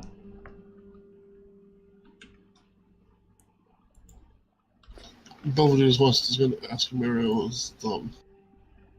if that's alright, or is everything alright since after the last time we left? You talking about the city? Yes. She kind of looks at you and shrugs and says, I'm not really sure. I haven't gotten a breakdown yet from the militia, and I know I should. Perhaps I'll go and do that whenever I get a moment. These preparations are going to keep me from doing much of anything, though. Are you sure it's okay for us to wander the city? As you say that, she nods and says, I'm quite sure. Because didn't our doppelgangers, like, destroy the city? And won't people maybe think we're the doppelgangers and, like, want revenge? As you say that, you see as Mariel kind of turns to you and says, no, the people do remember that, but they also learned shortly after, thanks to Kai and Freddy's actions at Stormholm Keep, that this wasn't you, that there are others that are causing these troubles throughout our realm.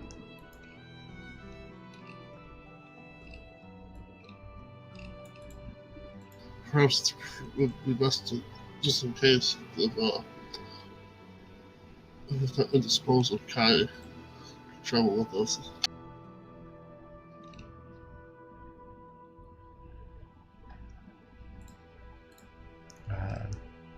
Yeah, Kai turns and looks at you and says, I wouldn't be worried about the people here. I'm pretty sure that everything's going to be okay if you go out into the city.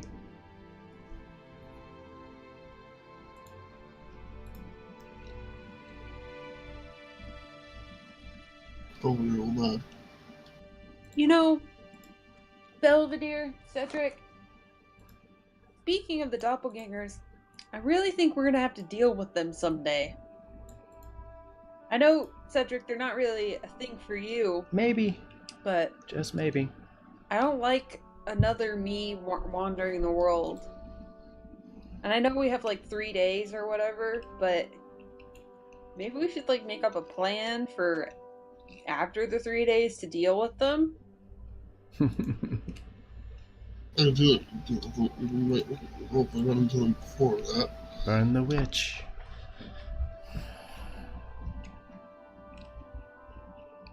Regardless, it was just best if we make our leave so that they'll get back to their preparations.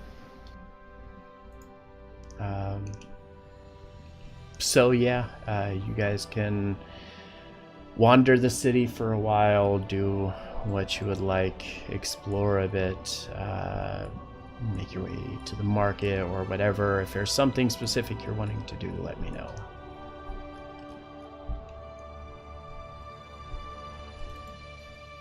Plate mail. What's that? Full plate. Plate mail? Full plate, yes. Okay. Let's do this. I would like to lock myself in a prison cell This is... again.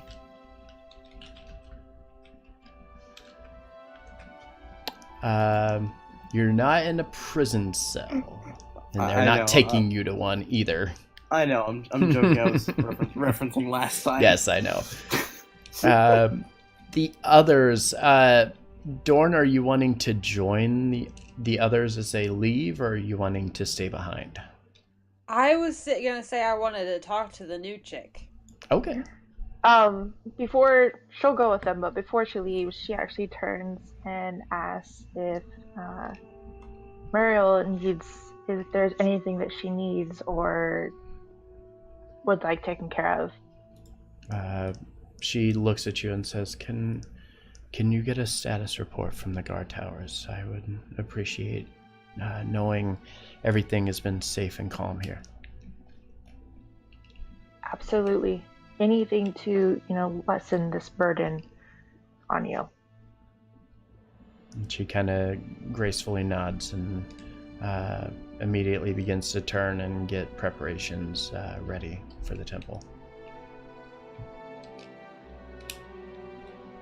Dorn kind of bows her head and then she turns to the group. All right. And also, I ask you, you're more than welcome to accompany us in the meantime if you wish. Thank you. I think I will. All right. So, you guys know this area over here is the market. This is the noble area. The area in the center is basic commoner kind of area, and the area over in this area is kind of the same. You know, everything on the northern part of the map, or southern part of the map is kind of more government based, and then everything in this kind of top corner is like the slums of the city.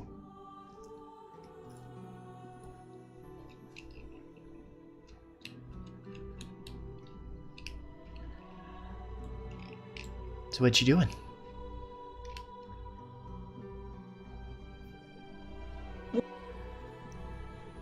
Would I know if people sold like enchanted armor? You would know that you could go to the market and kind of look around for vendors that are selling things. Yeah, I'll go to the market to see if there's armor that's better than mine that I can wear. Okay.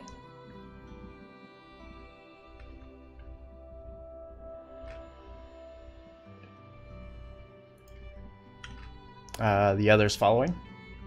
Yep. Since I'm looking for full plate or anything else I can upgrade. Yeah, I'd like to see if they have any kind of magical longsword. Okay. We'll bring Freddy with us as well. All right. Yeah, so you start making your way over back into the market once again.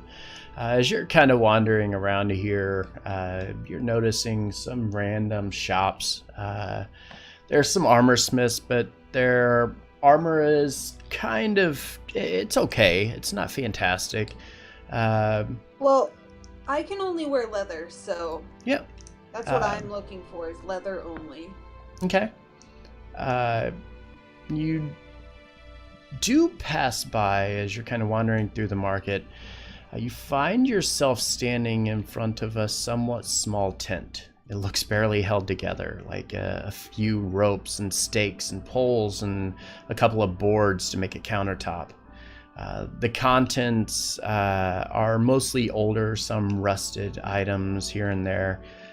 But at the back of the tent, sitting on top of some shelves, you do see some armor and things of that nature, as well as a kind of smaller shelf, almost halfling size, that has several just little sacks kind of sitting on it. And this odd-looking halfling is kind of looking and rummaging through them.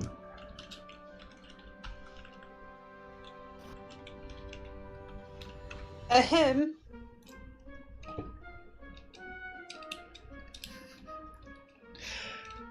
As you begin to approach, the halfling kind of stops and turns and looks at you. And he says, "Oh, visitors, I love this part. Can, well, what can I do for you?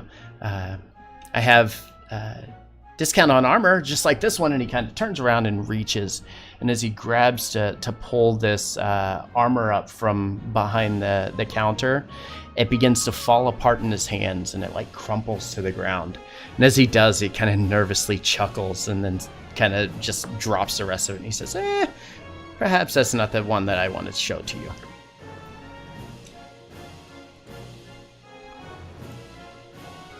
Well,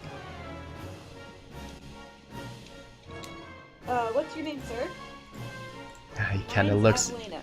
He kind of looks at you, and he hops up on top of a stool and reaches his hand out to you and says, "Bingo's the name. Bingo's Magical Marquee." Well, I'm in the market for some armor. So, what do you got? He kind of stops and, plays at his chin a bit, just thinking for a second. He says, I might have something. I don't know. Let me rummage through the back. I have some other things too. Maybe you would be interested in those.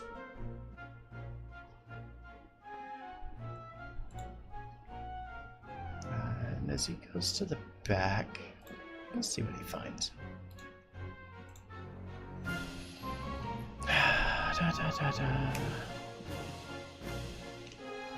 Can I do a check while he's in the back to see if anything up front here sticks out? Okay. As he looks, kind of looking over Avalana a little bit, he says, yes, I got just the thing. And he reaches back and grabs a set of leather armor and walks up and sets it down. And he says, very durable, very sturdy. And as you kind of look at it, it's pretty well crafted. As you're giving it, a look or two, you're kind of pulling at it and just getting a good feel for it. It looks pretty damn solid. Do I get a magical sense on it? You absolutely do. Can I can I ask him? Ask him. Wait, did you say I do? Yeah, you get a sense off of it because of your Ezator sense. Sir, Bingo, this is enchanted, right? And he looks at you and says, yes, yes, everything I have here is magical. Can I know what the enchantment is? I'm going to change his tone again. He looks at you and just kind of quizzically looks at you and he says, I said the item's magical. I don't know what the actual magic is. Oh!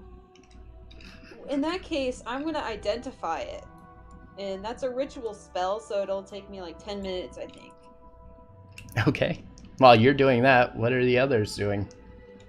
I was gonna just take a look around the rest of the shop while he was retrieving the armor to see if like anything else out and about was of particular notice. Okay.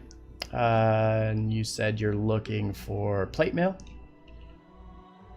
Yep, ideally. Okay. And I'm doing the same, but with weapons. Okay. So after handing Avalana this armor and hearing all of these requests, he's like, wait, perhaps I can interest you in other things too. And he reaches down and he grabs for something underneath of his table. And as he brings it up, he says, what about this thing? It's kind of fancy, right? He's like, you see the gem on it? It's supposed to be a knight. I know it's kind of hard to see in this light. And he kind of holds it out to you. Is he holding up? It's a ring. It's as you get a closer look at it, it has an adamantine band and like a turquoise gem that's carved as somewhat resemble an armored knight.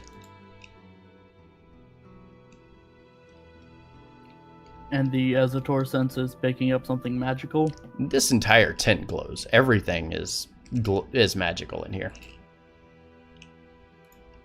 If you give me 10 minutes, I can identify every single thing in this tent. You can identify what its magical properties are. You can't identify what it actually does. Identify doesn't tell you everything about the enchantment on it. It tells you that it's magical and what school of magic it's from.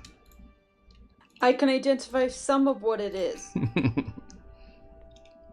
Well, identify should drop like what the full info. Detect magical, it tells you like what the school of magic is. Oh, right. No, you're right. I'm sorry. How Yes. to use them, Yes, I'm whether it sorry. requires attunement. Yes. I was wrong. I just said that. It tells you, identify tells you everything. I was thinking detect magic. You're right.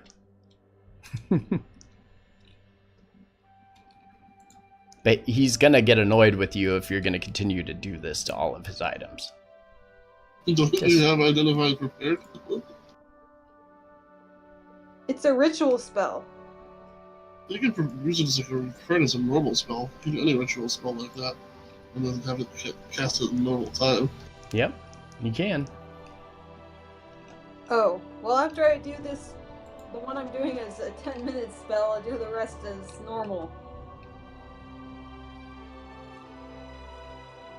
Okay, 10 minutes pass and you notice that this is a +1 leather armor.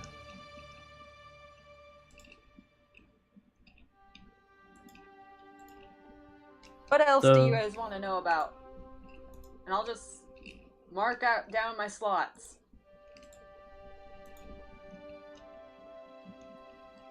Oh, I guess that ring is curious.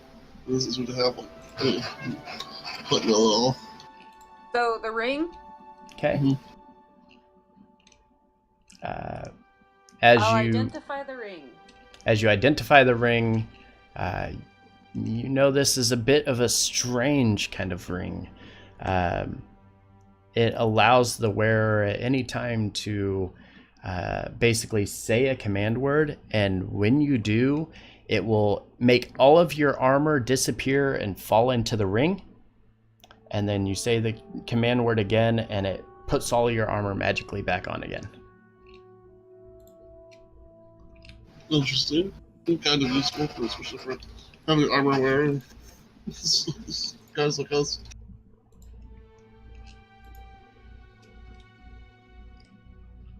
Okay. He... let's see.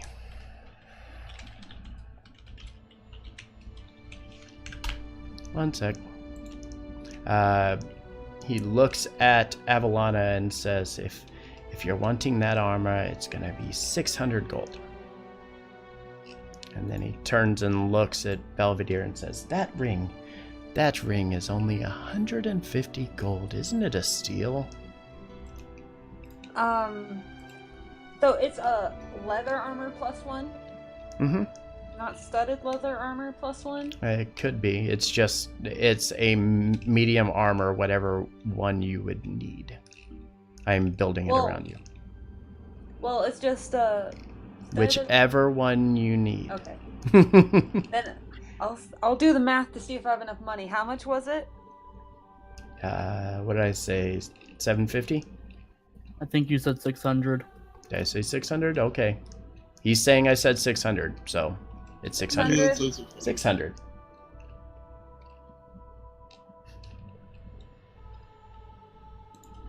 For 150 for the ring. Is anything else he has? Oh, yeah. To He's kind of digging through. He does find a set of plate armor. And as he pulls it up, he kind of sets it on the table, and it looks pretty decent. It's definitely interesting looking armor. And as you kind of look it over, you definitely get the magical sense from it. And he kind of grins and says, "This one, some guy just sold this to me 2 days ago. He was looking to buy something else, so I took it off of him. Got a great deal on it. He's like, if you want this, it's going to be 1,000 gold." I just gave that to Luthard.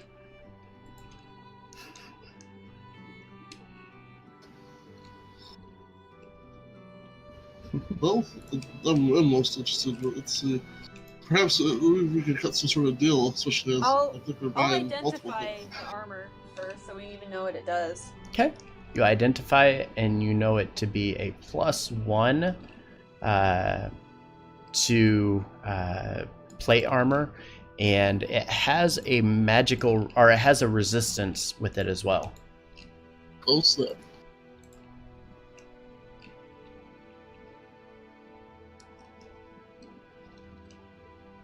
What's the exchange on silver? Is it 10? 10 to 1. Okay. As you continue looking around, he's like, "Oh, I also have this," and he walks over and grabs this like 1 foot by 1 foot bowl with legs on it. And as he sets it on top of the table, you look around it, and at the top of it, it has these tiny little flames all around it. It's made completely out of brass, and he looks at it and says, yes, this would be perfect for you. Perfect for adventurers like yourselves. You see, it's a brass fire pit, and you can tell because it has little flames that go all the way around it. Identify.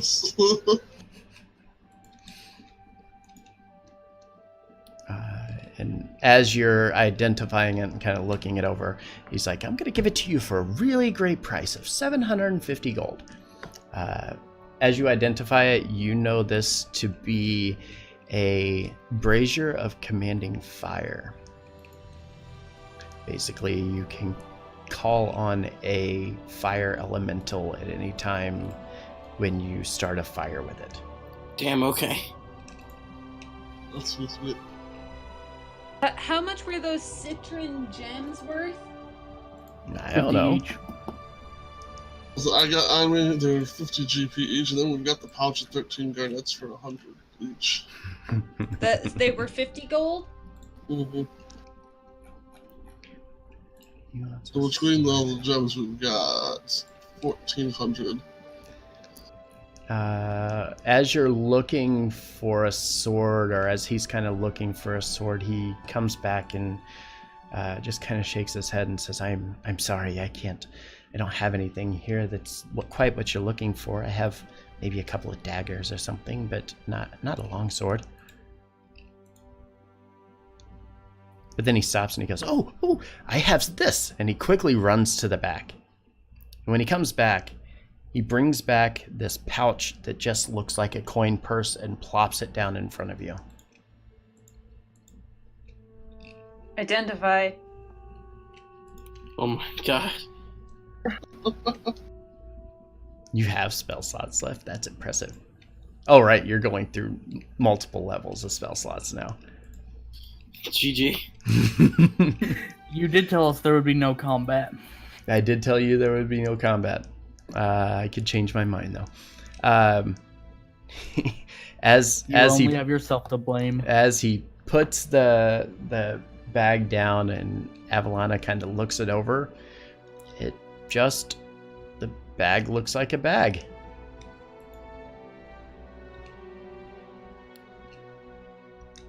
But it's just sells you a bag. It's what's inside that's important. I open the freaking bag,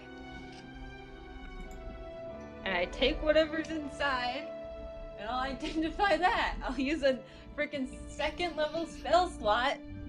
Now I'm out of ones, and I've now used a second level. You look inside, and it's a bag of beans. Oh yeah. Not even magic. It's just standard beans. Like, put them in rice.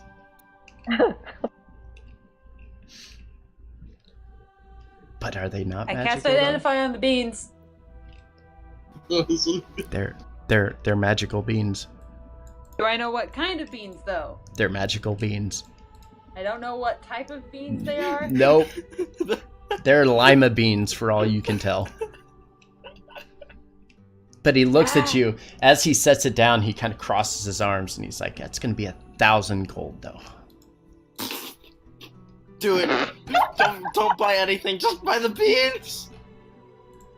Perhaps we'll come back to that. And as for weapons, you don't have anything weapon-wise other than, you said, daggers? You don't have anything like axes or great swords? Or otherwise? Axes or great swords? Mm-hmm. He's not, you can tell he's not much of a weaponsmith. He has armor and he has magical items, but as far as weapons go, he doesn't really have anything. Fair enough. Are there any belts of giant strength? There is not. Only thing I would require about is magic shields. Yeah, magical shield would be nice. And he kind of scrambles through and thinks. Oh my god! What? I'm trying to make a deal with Bingo here. Okay. What are you trying to do? Okay, Bingo. I have 625 pieces of gold in silver, gold, and platinum, along with these 2 gems. I also have 9 dragon scales from a baby, and 8 dragon teeth from a baby, a red dragon that I'm willing to give you. How much does that bring it up? Too close to being 1,000. Let's see. Buy an amulet. Yeah, I mean, he kind of looks at you. How many dragon scales are you giving him? 9, because that's as many as you gave me. So, for anybody who's not aware, dragon scales are pretty rare items. But these are from a baby. Mm-hmm.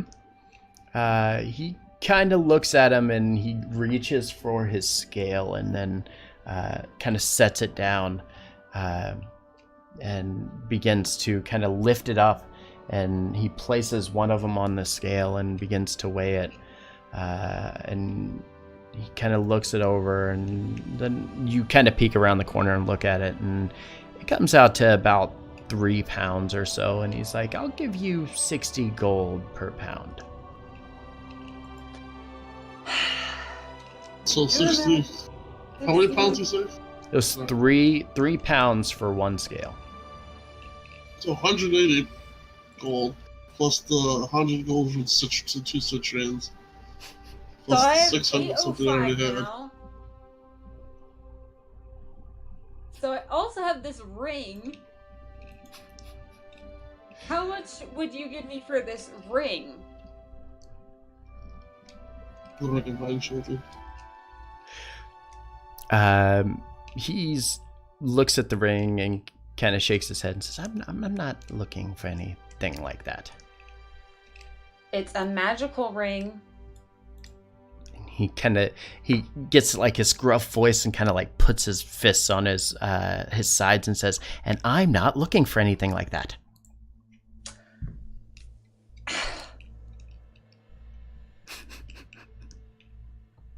I'm so offended. Alright, come back to me. I need to come up with more money, I guess. Well, hold on before How we much get do to you that. need? Why did I have to donate all my money to stupid Luther?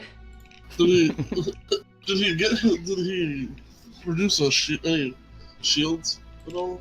No, he couldn't find anything worthwhile. Like, he went to grab for one and it was like completely rusted and it looked like it was about to fall apart in his hands, and you kind of gave him that look like, no, not that. Like, you could like see through holes that were in the front of it. So we've got the armor, we've got the ring, we've got the plate armor, and then we've got possibly the urn and the beans. I really don't care about the beans. I think that's everything. I'll be honest, chat. I was really hoping she was going to take the bag and just dump the beans out onto the table and then make them explode. Not missing something that was listed off. I want to turn to you guys and I'm going to say, hey, I need 195 gold pieces. I'll give you 250 for your ring.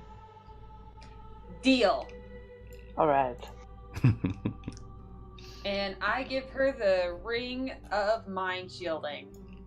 What? And she gives you the 250 gold. And I give Bingo the 1,000 gold pieces for that bag of beans. I'm trying to talk him down, which is what I was trying to get at. Hell yeah. All right. But 1,000 for the bag of meat, not buying the armor.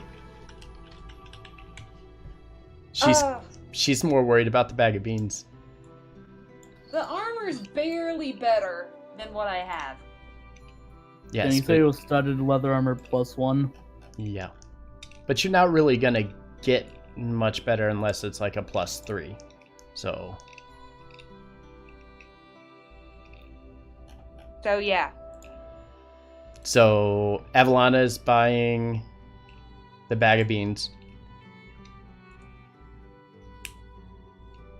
I am. Okay. So you now see the bag of beans in your list there. And now I just need to figure out what they do. Yes, So +2 then is we better got than the- than +1. What we got? But they didn't have The +2. ring, and we've got So you got the ring for 150 gold.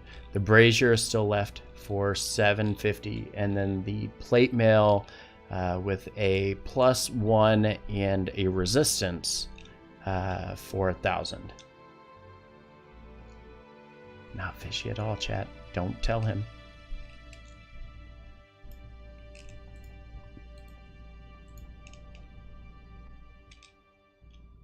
I definitely want that plate mail. We're not gonna lie. But Yeah. I know Cedric's also a heavy armor wearer.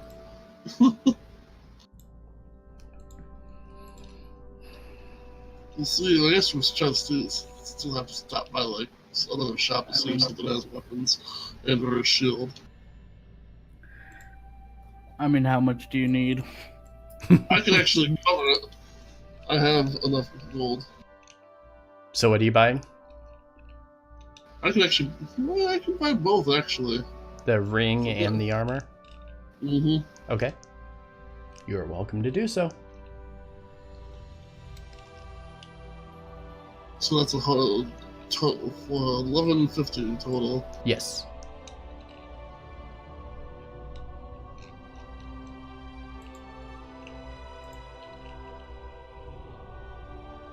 Unless we want to earn for anything.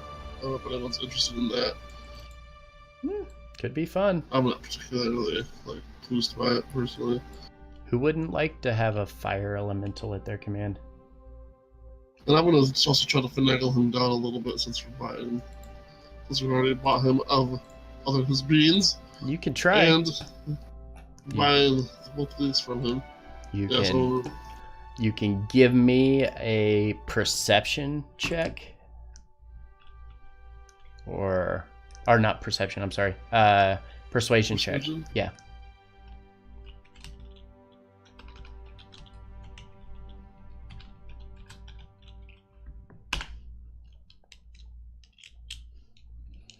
I'll use my GM inspiration that I have.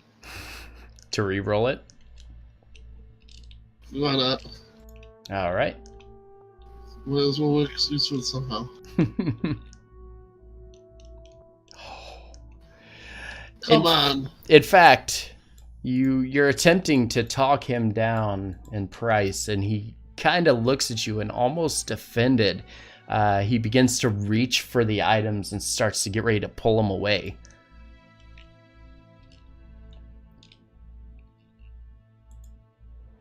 That's it. Alright. You just have to say there's no.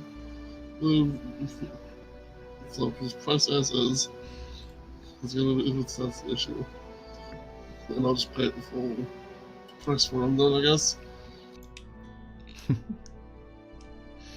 Okay.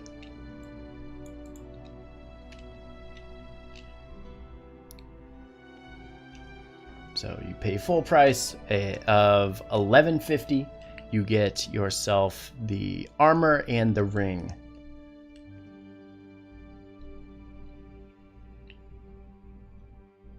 Oh, believe me, he's the only one that's going to give them anything. He's my traveling vendor. Isn't he, Alliance? Okay. Anything else from your vendor friend Bingo? He had nothing I wanted. He had nothing you wanted. I just bought something terrible. Actually, they're pretty good. They're pretty great. I just read they are some of what very it good. can do, and it's amazing, but it's terrible. You know what's funny is I told this to chat whenever I introduced the items. I made it so you couldn't identify what they were outside of the bag, just to make you open it, and I was hoping you were gonna dump the whole thing out on the table. Oh god. What in the world are these, anyway? I'm very curious. What's that? The beans.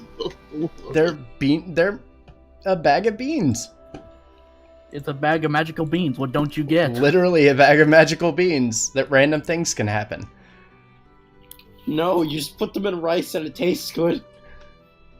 Try one. Yeah, eat one. No, Do not it. really. Do it. What was that item that I had? Hey, can you plant one in my cell? Not cell, my room. Oh wow, yeah. Just dump them out. Right? Fireball. Rip. I don't think that's a good idea. Probably not. Okay. So what are you gonna go and put the armor on or anything like that, or what? Yes, no. Can I sell my old chainmail? You can. Can I just get market price or? If you're selling it to him, it's going to be 15% off market. If you sell it to some of the other vendors, they'll probably give you regular price for it. Then yeah, I'll just go sell it to someone.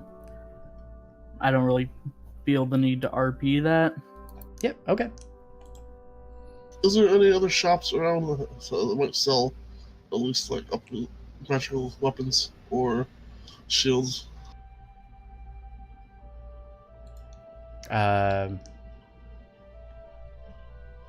Even if it's just like a +1 or something, so you can get subject upgrades. One second. I got to do something. I might have to change what I just was going to give you. Oh, never mind. I just looked up the bag of beans and see what happens when you dump it on the ground. That's funny.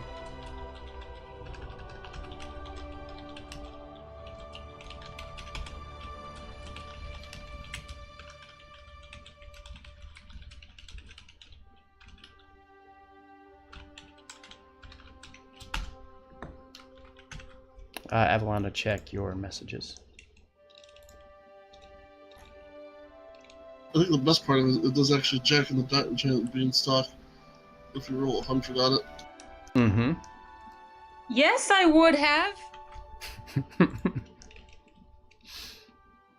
I would have told him before he bought it. Okay. Then we'll retroactively, I mean, unless he wants to go for it, because I forgot to read this part of it. Unfortunately, as Avalana was looking over the armor and using the identify spell, she noticed that the armor was cursed. With what? Doesn't tell you what the curse is. It just says that it's cursed. It says all the item's properties. It doesn't tell you what the type of curse is. Well, I tried. Good luck, Belvedere. Well, in that case, if we know that it's fucking cursed, like I said, this guy. you'll just I imagine once she says that, you're like, I'm not taking this. I would actually consider still buying it for the purpose of trying to get the curse removed. Yeah, because you can obviously get curse removed on it. Indeed, and I'd be like, if you're going to buy cursed items from me, then I would have to take care of myself. There's going to be a discount for this. I mean, it was only 1,000 if I remember correctly. Yeah. Yeah, I mean, it was Not cheaper than 1,200. regular plate, so I mean, that should have tipped you off. Something was wrong. Yeah, I thought you may have just gotten the numbers wrong or something. No, that was intentional. So the problem is that, yes, you would get a +1 to your armor, and then you would get additional resistance to one damage type. You would be super vulnerable to the other damage types. I'm familiar with that. Out of character. All of the other damage types? All the other damage types. All of them. All of them that are associated to that armor. So there are 3. They do bludgeoning, piercing, and slashing. You would be resistant to bludgeoning, but piercing and slashing you would be vulnerable to. Well, I mean, that would be useful in some instances. Can you take off the armor? Not cursed armor, no. Yeah, he's not cursed by it. He didn't put it on. Well, then in that case, the next thing I have to do besides maybe trying to find scope weapons out real quick is get the curse removed. Okay. Yeah, you can Does obviously Avalon do that know if you want. remove Again, curse? it's probably going to be cheaper than trying to get regular plate mail, so it is going to be cheaper than trying to get regular plate mail. I was going to say, yeah. I think regular plate mail is at least like 1,500, if not more. 1,200, I think.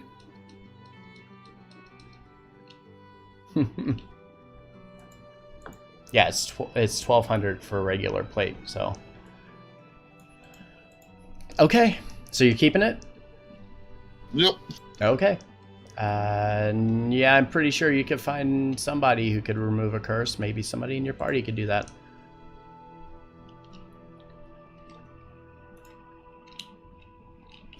But while we're here and we're at this point, I think we're going to stop and take our break. Woo.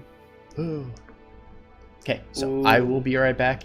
Chat, I'm going to step away, get something to drink, and settle in. And No then we're gonna weapons. finish up the rest of the session. Thank you all for being here. Stick around. We're going to finish this Never up say never. I have as magical armor. I don't need in more. the best way we can. So, I'll see you in just a You few have no minutes. luck finding the items you want. I have no luck. It's kind of sad. I feel bad for you.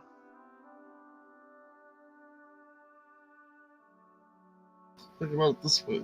Too bad Slavomir left with the +1 greatsword.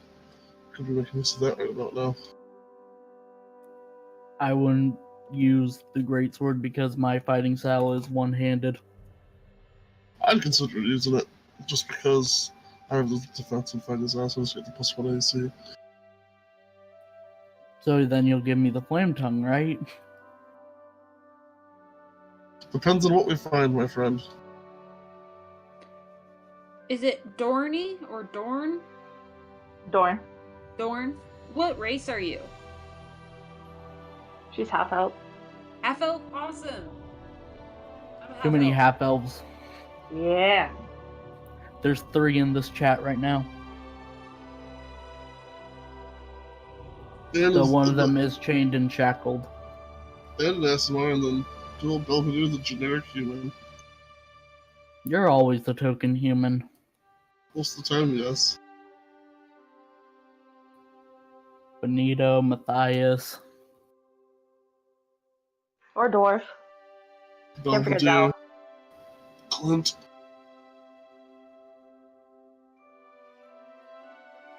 I think the only game that I'm in that you are not a human is Clash's game with Harvey. Well, and there was the Labyrinth game when I was playing Bell. Long live my dwarf.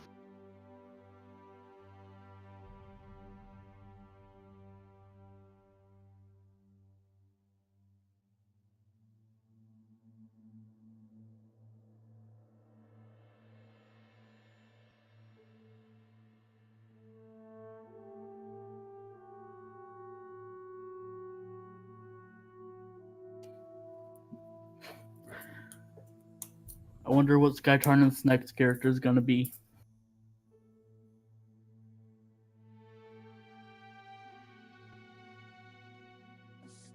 Hey, I haven't talked to the king yet. He's going to die. Yeah. There's like no chance unless you actually just break him out and run. Then I you'd do probably that. die.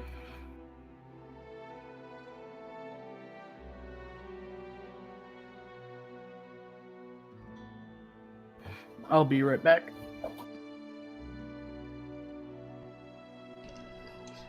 So, did you guys like my magic vendor? I want to call him Bongo. I decided on the name Bingo today as I was just kind of trying to find a name. I was like, Bingo sounds fun. Back. Welcome back. It's We about to get interesting. we were just talking about what your new character's gonna be. Sky Tarnith. It's not at liberty to talk about it. In fact, I think I need to do something. Oh. Yeah.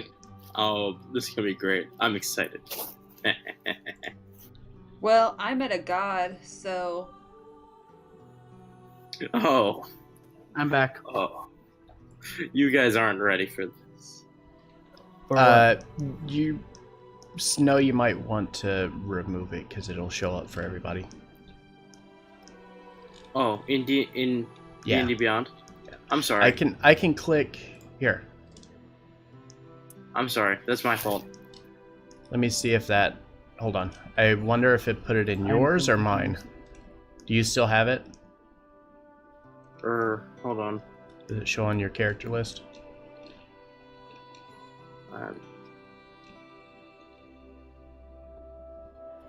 He or she is there. Okay, good. I just removed it from the campaign. You won't be able to make changes to it, but That's fine. I assumed you Can I already change had the it name? figured out. Yeah. Because I didn't put a name. I just mean I don't think you'll be able to make changes to the character itself because you're not linked to the campaign anymore. But guys, But soon. I realized that someone now can become queen.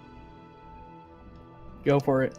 I mean, technically, somebody could have became queen when Lady Gladamine was with him because they were never married.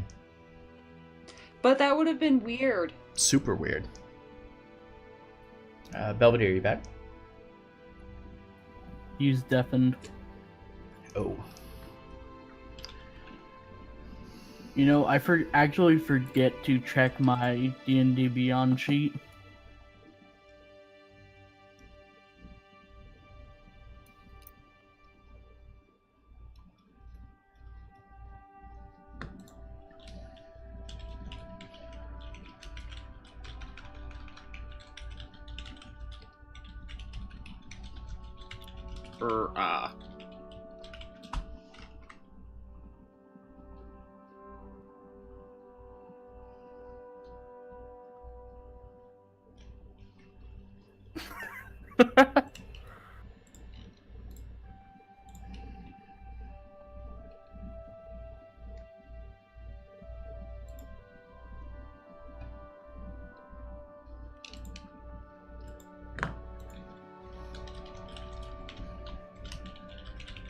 Belvedere's back. Cool.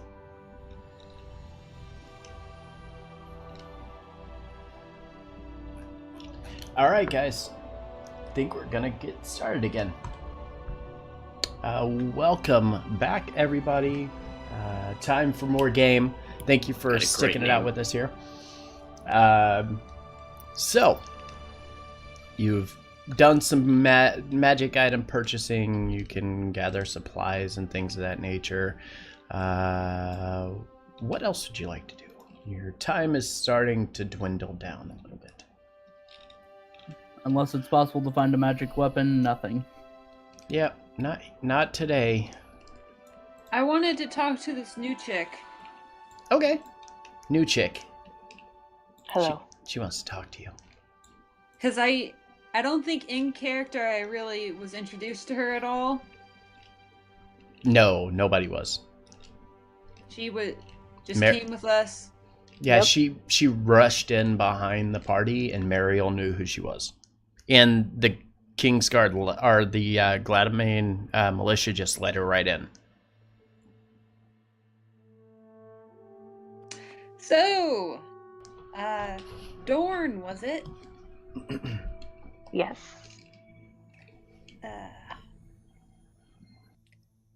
How are you connected to the Gladamines? Well, this is my home.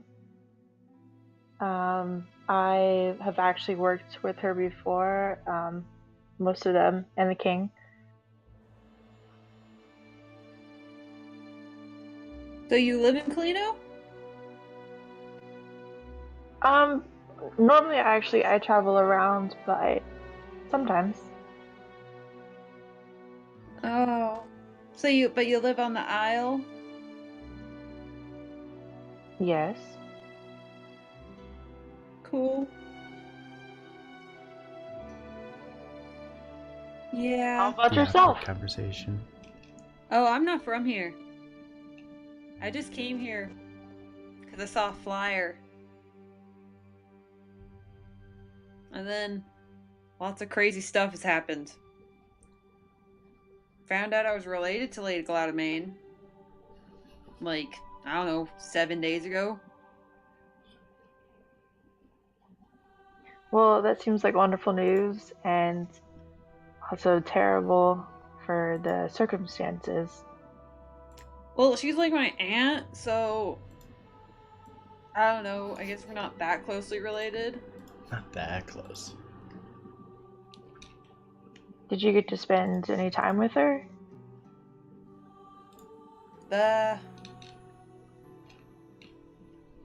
I met her a few times, and she like gave us some advice, and then we went on some adventures to save the Isles. And then she was super mean to her and didn't want to talk to her. Well, she wanted to talk about my dad, who I didn't want to talk about.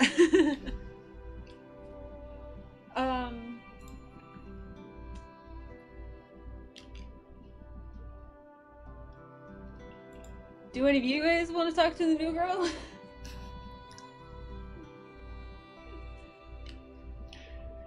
Do you do any magic or anything? Are you swordsman? I dabble in some magic. Are you like a wizard? Because we just lost one. Like literally yesterday, we lost him. We have no idea where he went. He just kind of ran We should off. probably ask about that, huh? Unfortunately, Go ahead. unfortunately, it's true. We just returned from one of our quests, and upon running onto the island to negotiate for the treaty, he disappeared. Not sure what happened to him. Well, some people come and they go. It tends to happen. And then they're like, oh, and by the way, we should just reach out his hand and say, don't do Jehoshaphat. She reaches out her hands as well and shakes yours and Dorn Solero.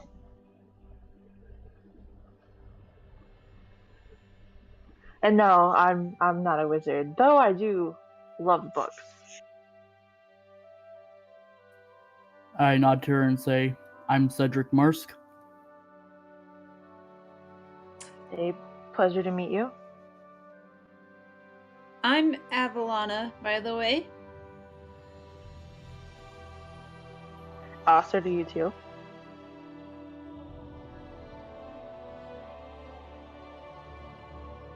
So are you all three in a relationship, or do you just are you companions on the road? What? No. I mean, I'd like to see a story like that. if we're being honest, I keep hitting on Belvedere and he just is not responding to any of my open calls, so I have no idea what's going on.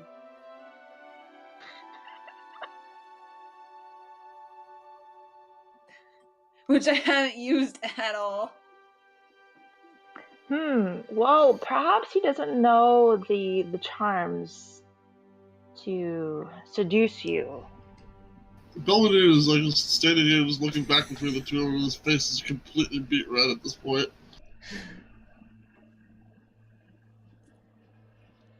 No, Dorn, we don't have that kind of dynamic here. I've been mainly the only girl, though, in this group. There used to be Belvedere, Vormash, and Slavomir, and then there was Belvedere, Vormash, and Cedric, and now there's Belvedere, Cedric, and you.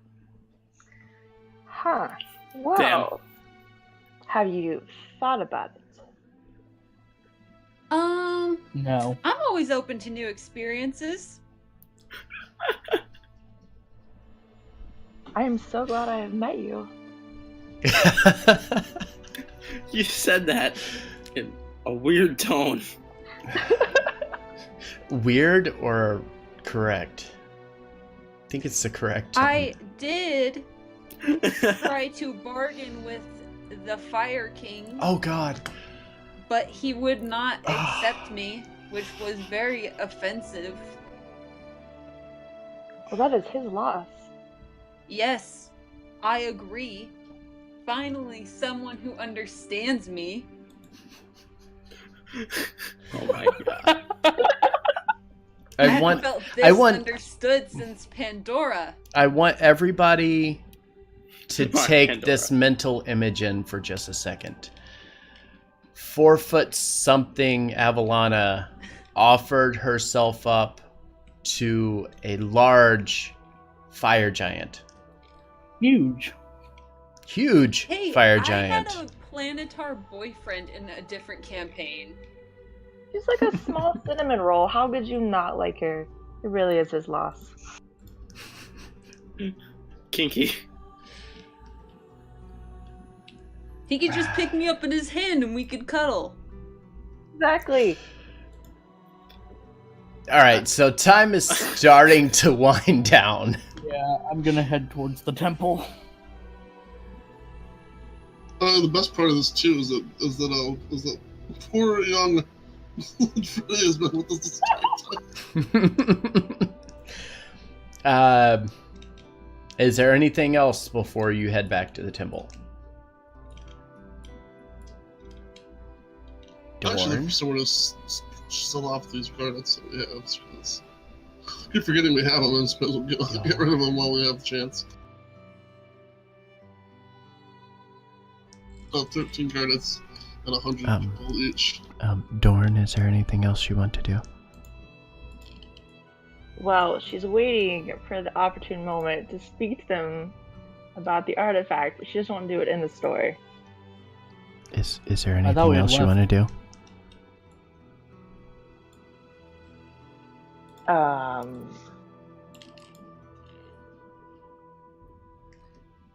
She's already forgotten. She's gonna go see about the guards and Yeah. the airport. Okay. Yes. Yes. Belvedere, what were you going to do? Just say I want to sell off these pouch of garnets that we have and just divvy up the cash. Yeah, that's fine. Absolutely. Yeah, just go ahead and What's the divvy? you'll get market value on it. So And I'm just gonna head back to the temple and chill out with Kai. okay. Your best friend. That's Yes, he is my best friend. So yeah, Belvedere, you're able to sell off all the items with no problem. Dorn, as you walk up to one of the guard stations, kind of on your way over to the temple, you stop at the tower here and kind of check in with them, and they reveal to you everything's been kind of quiet since everybody had left. They kind of motion over towards the temple, and as you look over towards it, you see there are literally people all around the building. The entire grassy area is covered, and the streets are just filled with people waiting their turn to step inside.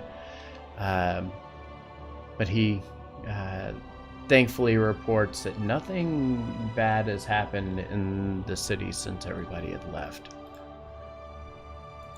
That is great. I'm sure it'll be a relief for her, at least. Yes, perhaps something small will help. Anything really to lessen it. Kind of thinks about it and says it's tragic, really. I couldn't imagine it.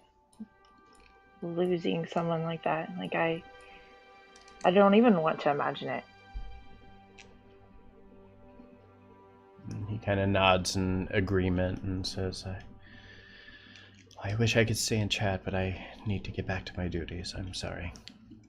Well, thank you for your time and your services.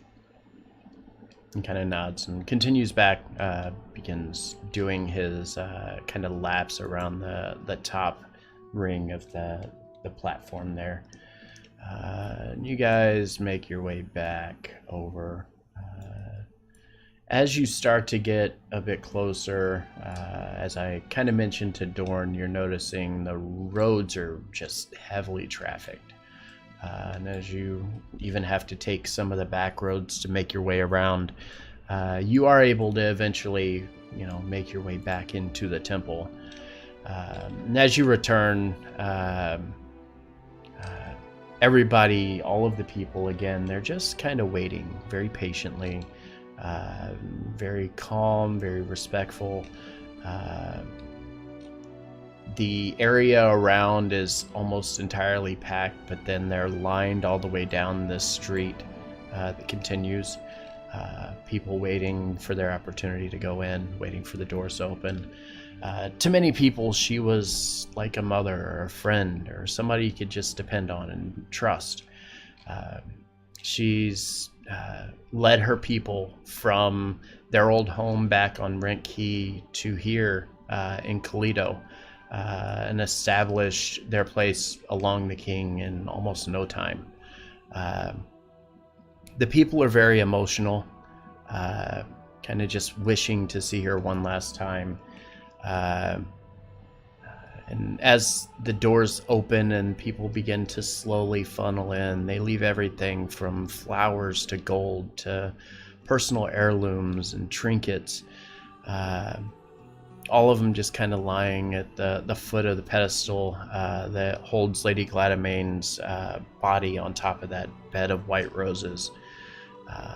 Actually, it is the image that you guys have come to know and love from her. It's almost like I've been foretelling this for a while. Damn. Forge. Since the beginning. Why? Episode 1. Let's see what else we got here. Hold on.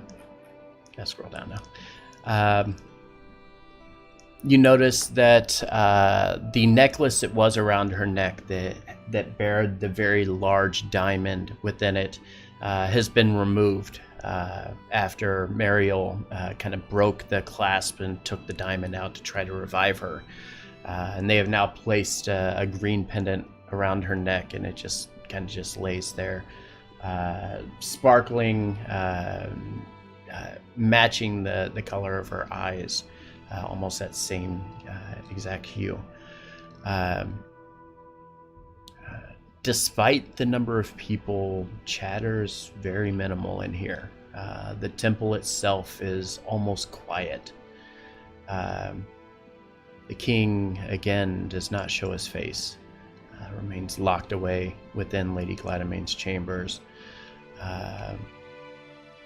Is there anything? I know Avalana said she wants to talk to Kai. Is there anything the others want to do?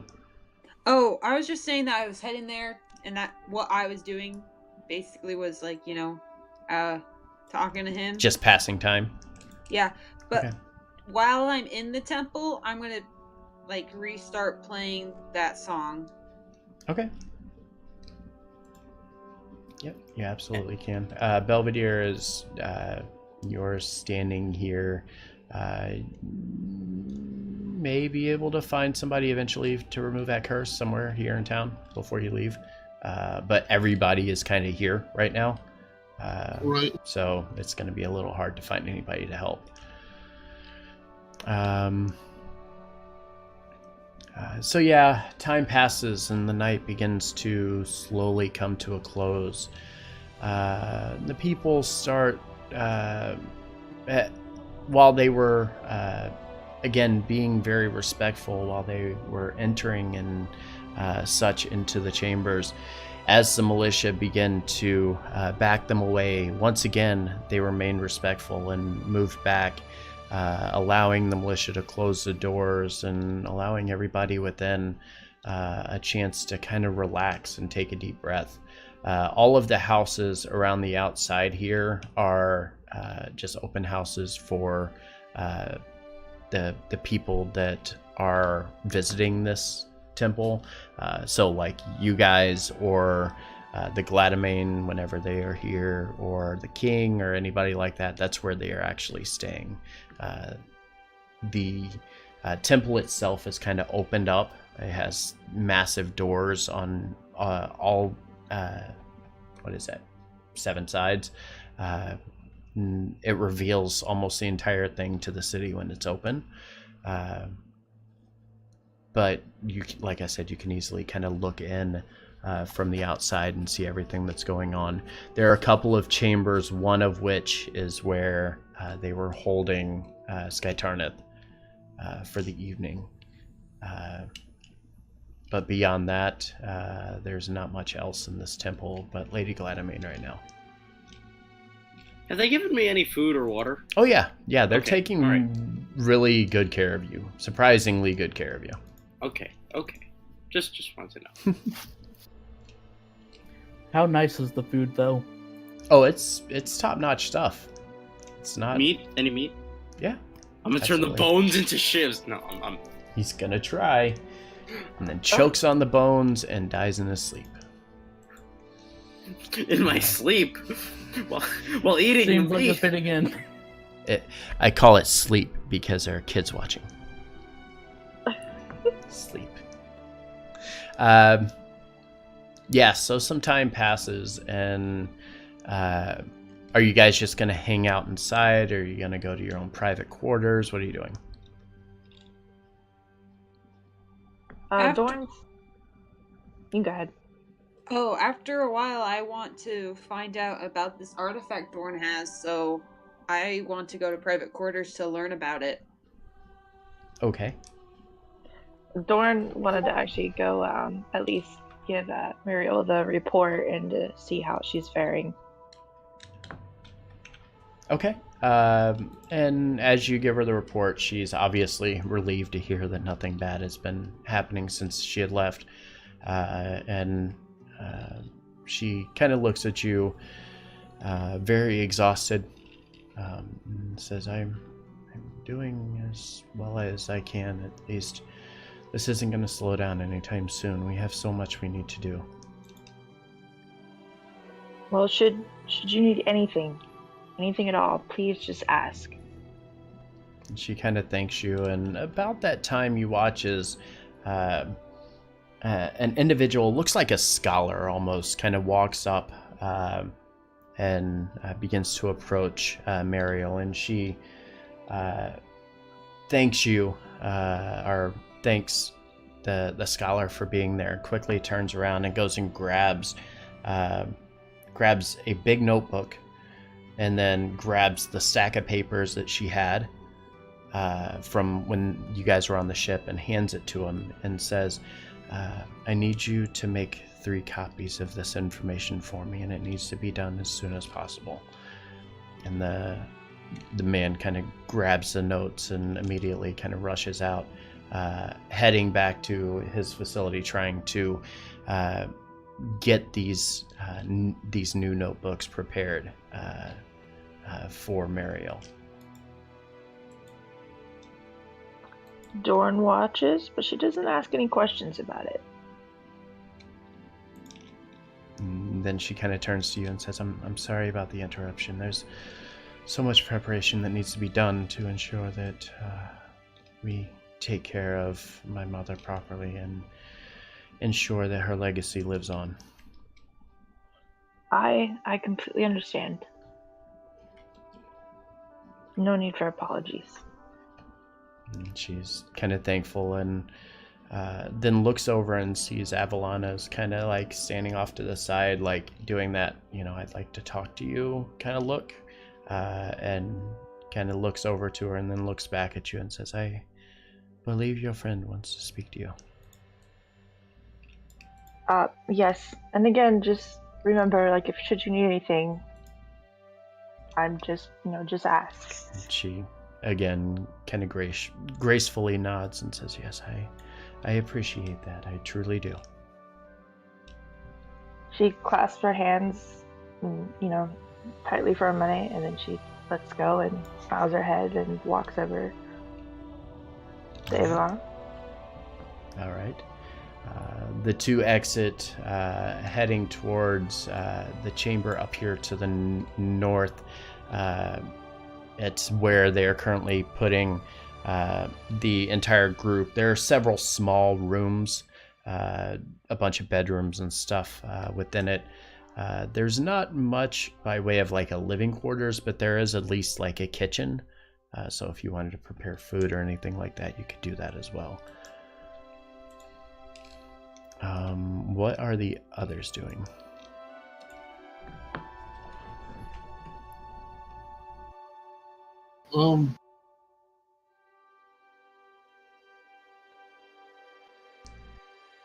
Probably just to keep an eye on things, make sure there's no shenanigans going on, keeping Freddy nearby. Okay. Cedric? the funeral is tonight, or is it just being prepared tonight? It's so you get the idea that the way that they handle this, they do a public showing for everybody, and then they do their own private burial rites. So tonight was their night for the citizens to come in and pay their respects, and probably leave her accessible through most of the day tomorrow, depending on the situation and how everything pans out. But yeah, you get the sense that the private funeral rites are going to happen a little bit later. Okay, I will head back to where our group is staying then. Okay. As everybody leaves except Mariel, Freddy, and Belvedere. Belvedere, you hear the door to the chambers open to the east. Or no, that's not the east. That's the west, southwest. Over here. Southwest. And you watch as King Stormholm enters into the main hall. It takes him quite some time to finally come around. And he kind of wanders in, attempting to direct his eyes kind of away from the ceremonial pedestal, walking around the chambers, just kind of looking, failing to keep his eyes off of Lady Gladamain laying on the platform. He stops and kind of walks over, remains silent, slowly begins to pull back the veil to kind of reveal her face. And he looks over for a moment, brushing a stray hair out of her face, and then kind of leaning in and giving her a soft kiss on her forehead, and the cold skin, almost like a shock to the system. He immediately just breaks down as soon as he sees her, and has her directly in front of him. And as he does, he slowly begins to pull away, almost like falling to his knees, and says, I'm sorry I failed you, Asani. Your death will not be in vain. Or S01E. I spelled that, or said that wrong. First time anybody has ever heard her first name.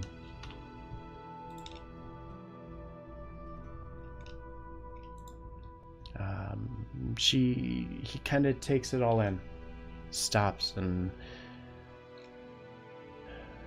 again, just kind of mourning.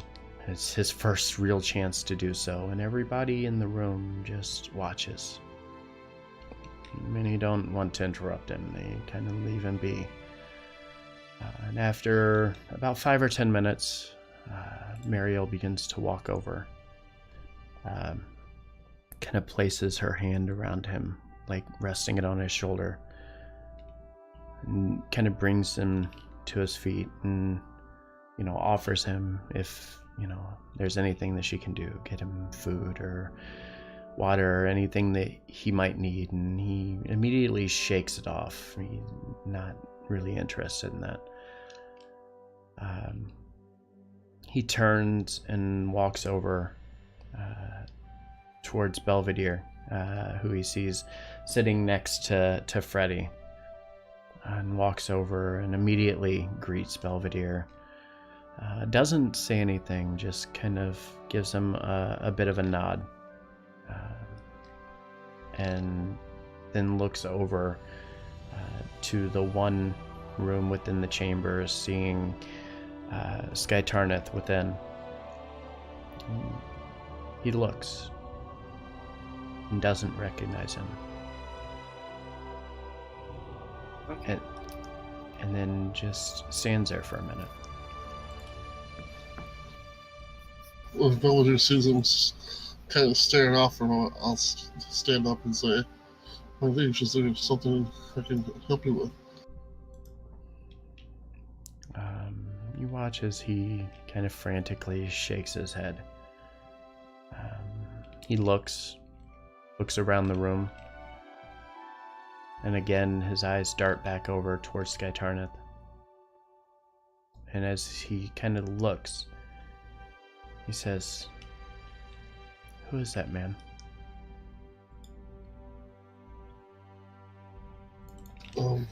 He was he was one of the members of the Alliance champions of their party, of my counterparts. It was his mother who was the one that Goldberg was kind of stopped short, but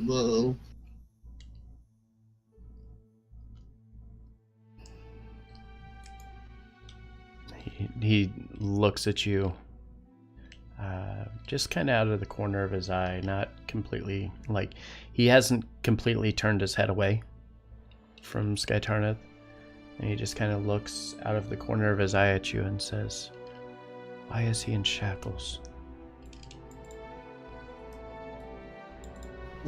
well, okay, so his mother was stricken down. He lashed out in his grave.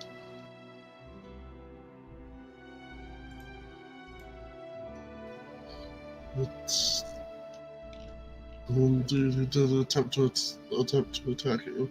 To no avail. But as such, he's been apprehended and restrained here.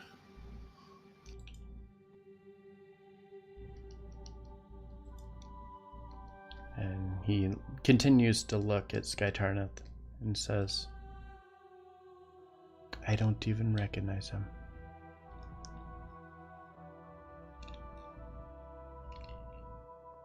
Well, Damn. And he looks back at Belvedere and says, "If he made an attempt on my life, there is nothing I can do. Allowing him to live now means that my enemies think that it is okay to turn their sword against me." And he looks and says, "If he truly made an attempt, then unfortunately there is nothing."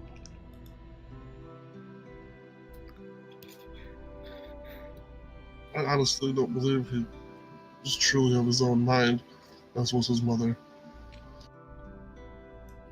I believe there was greater powers and machinations at stake. He kind of clears his throat and says, "I've been there. I've had that happen to me once."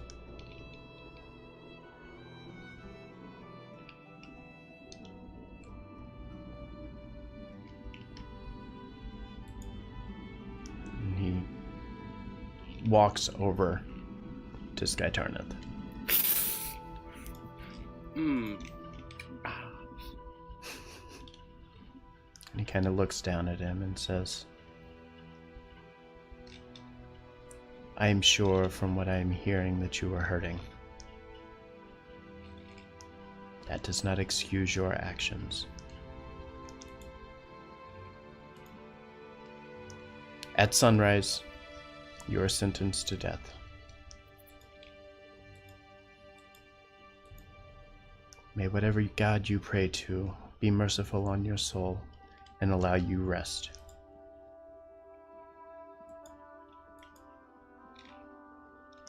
And he immediately turns away and starts walking away from Skytarneth and back over towards Lady Gladamain. Before he's out of earshot, I'm gonna look up and just a tear running down my face and just, "I'm sorry, my king," and look back down.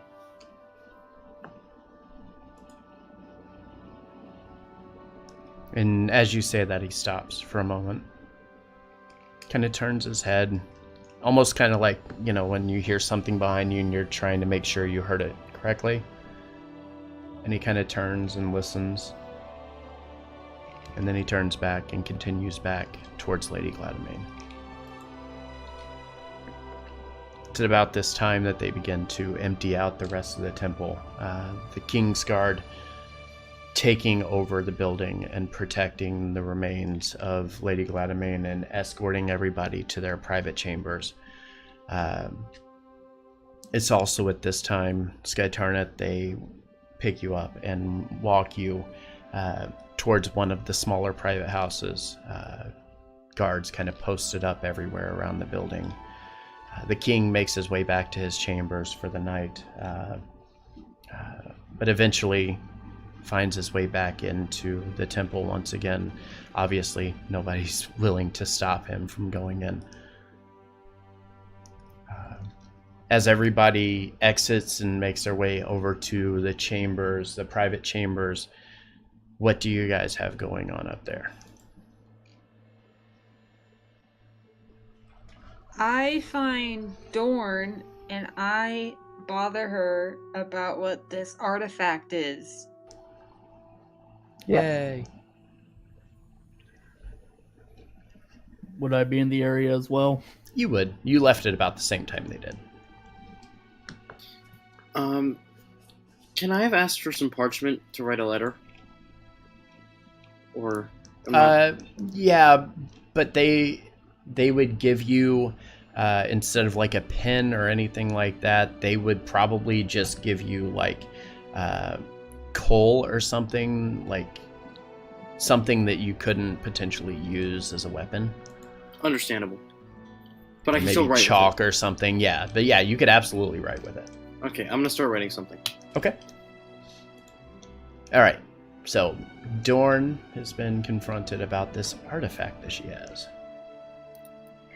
Yes, she pulls it out from her bag carefully and holds it in her hand, and like before the chaos of trying to figure out what it is, she says, don't touch it.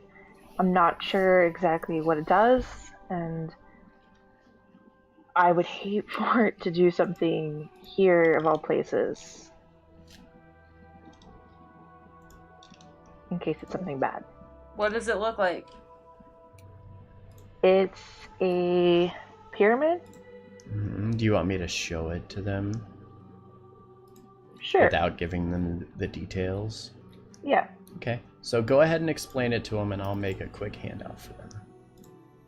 It's an alloy pyramid, and it looks like it has gem-like pieces to it. And she's found a figuration of buttons that activate a language that she doesn't know what it is.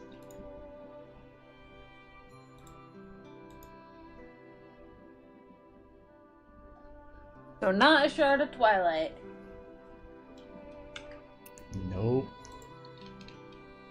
I've never come across something like this before, and my family has dealt with plenty of artifacts. It was entrusted to me, and I'm not exactly sure what I'm supposed to do with it now. I feel, though, that it's my duty to keep it safe, at least.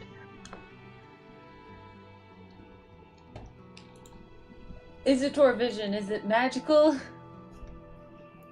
Yeah, that's a good question. Like a Christmas tree. I'm gonna cast Identify, even though it probably won't work. You are absolutely correct. Your Identify doesn't work. This is something that even the magic of the realm is not capable of comprehending. Okay, So, guys, I'm my going Identify to- spell didn't work. So I'm going to kind of reach out, and if Dorn will let me take it and kind of look it over, holding it carefully. She's extremely iffy on it, but You said not to touch it. yeah, she doesn't want to give it to you to hold. Well, if you can just like turn it over so I can look it over. Yeah, she can, hold it certain ways and so you can examine it. Dorn knows the safe ways to hold on to this without activating anything. Yeah. Does it look anything like Isator-like that we've seen so far? Absolutely not. So nothing with a hint of Isator. Nope. No, And I don't recognize any of the symbols. Nope. No Isator flair. Nothing of those languages. Nope.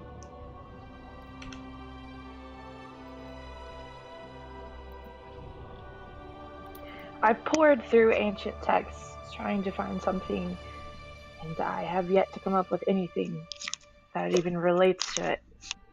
Do I recognize the language? I don't know. She hasn't shown you the language. Oh. Do I recognize the symbols on it? I don't know. She hasn't shown you the symbols. I thought there were symbols on the artifact. There are just random glyphs and things of that nature on it, but nothing that stands out to you, no. Oh. Where's freaking Vormash? He was the guy. He was the artifact book guy. Give me Evelana, give me an Arcana check. Can I try to give one? Sure.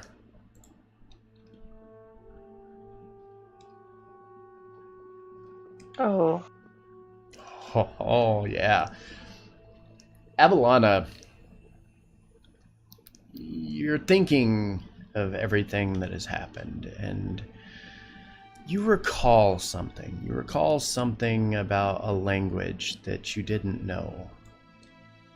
Things that were written in a language that you've never seen before. And you grabbed for Eleonora's book. That I don't have. Oh, you guys have all of his items. He left everything behind. You said he put it with Kai's stuff. Kai's with you. On the ship. On the ship. Kai's with you. Everything was returned to you. Oh, so Kai didn't hide it from us? He only kept the one thing that he was told to hold on to. And he didn't let you guys know that it existed. Everything else he returned to you. Okay. I just assumed Nope. that Kai didn't give us any of Vormash's stuff. He gave it all to you. Good guy Tyrus, I guess. What a nice fellow. Tyrus? Who's Tyrus? Oh boy. So yes, I take out Eleonora's book, which I'm now gonna add to my inventory and keep on me at all times. As you flip through, Dorn, give me a perception check. Okay.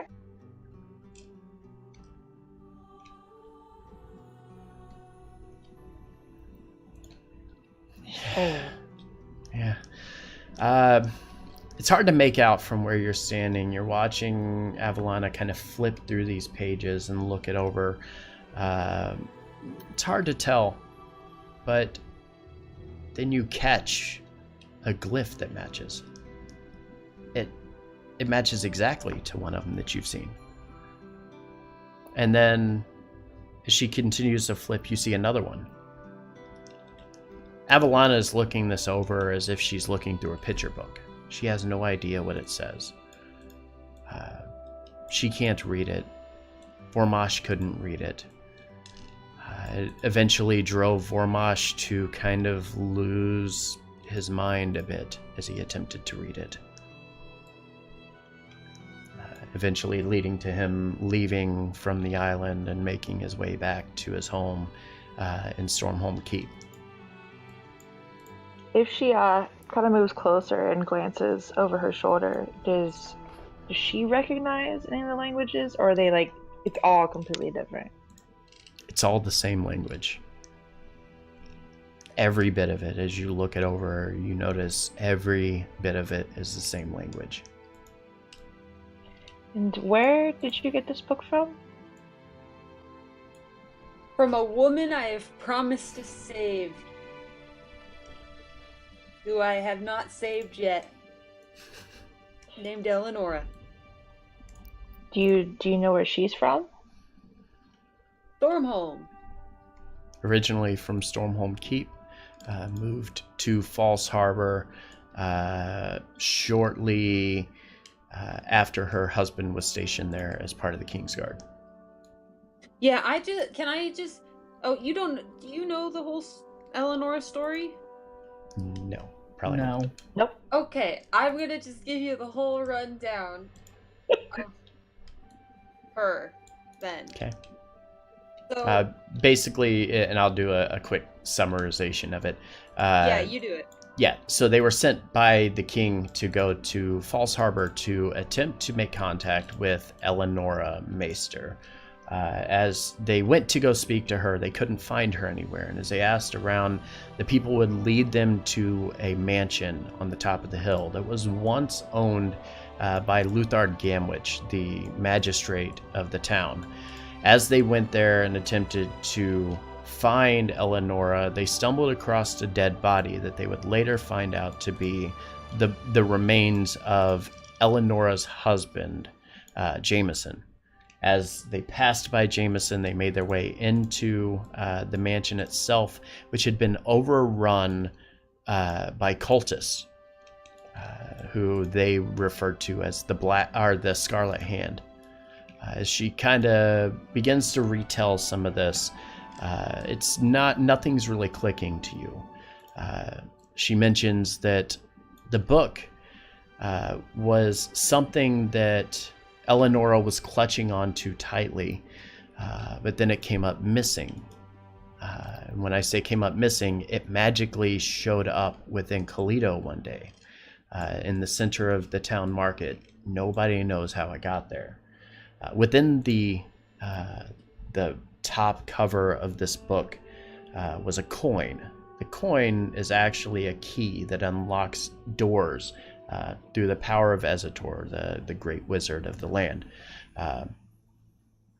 She retells all of this and then remembers out of that book was also a note, the one that she had learned, the notes that she has been playing on her lute. Or not lute. What is it? Mandolin. The mandolin. She remembers that those notes were the ones that, came off of that note. And on the other side, written in a different language that she had never seen before, there was a passphrase or a code written into it. Eleonora made this note and left it behind, maybe unknowingly.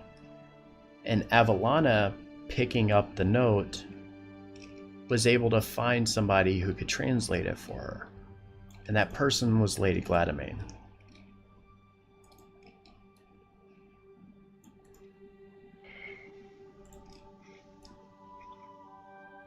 She's just shocked at the moment. Though Lady Gladamain said that Mariel could read it as well. Only Lady Gladamain and Mariel were the ones able to speak and read that language. Well, you're cooking with gas. I haven't yet shown her the figuration and the language that I found within it. But I'm afraid that, asking her about it now it's just not the right time to do it.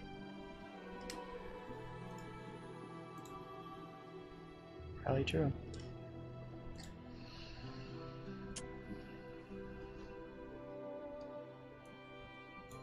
I feel like Perhaps though, maybe the notes that it gave you are also a key.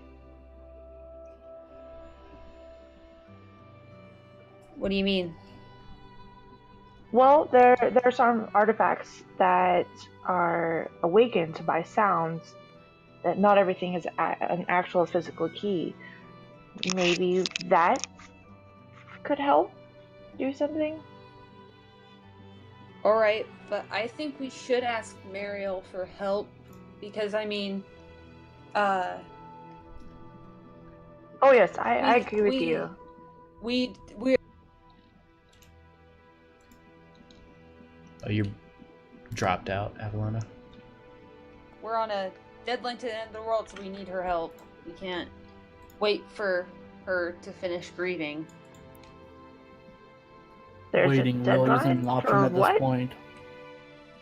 Tears gave a date, and we need to try to figure out how to beat him by then. Dorn, you would remember their first day here because you were still here in the city. The city was basically given this giant specter that showed up over top of the Holy Shrine of Tyrus, which is located all the way up here. This giant ghost, like black cloud, kind of hovered over top of the building and was speaking in a language that nobody understood. As the being was doing so, the party rushed in and was able to vanquish a ghost from within that they believed was going to help solve the problem. But as they were approaching the temple, they heard the phrase in common, 14 days and the living isles will die. Oh. Yes. Well, I'm certainly open to when you guys think that we should ask her. Like, I'm sure that she's probably, in her private quarters, busy still, but I definitely agree that we should inquire about this with her.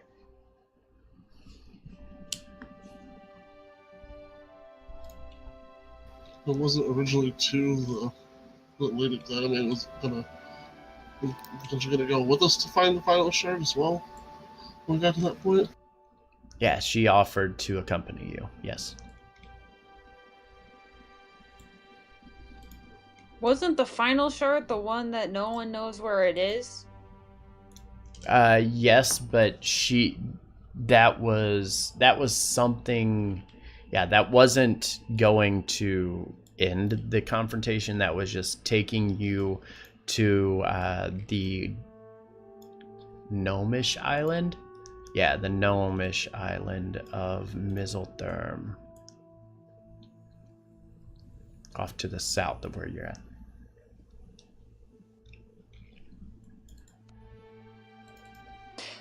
Anyways, I'm gonna try my little code, see if that does anything.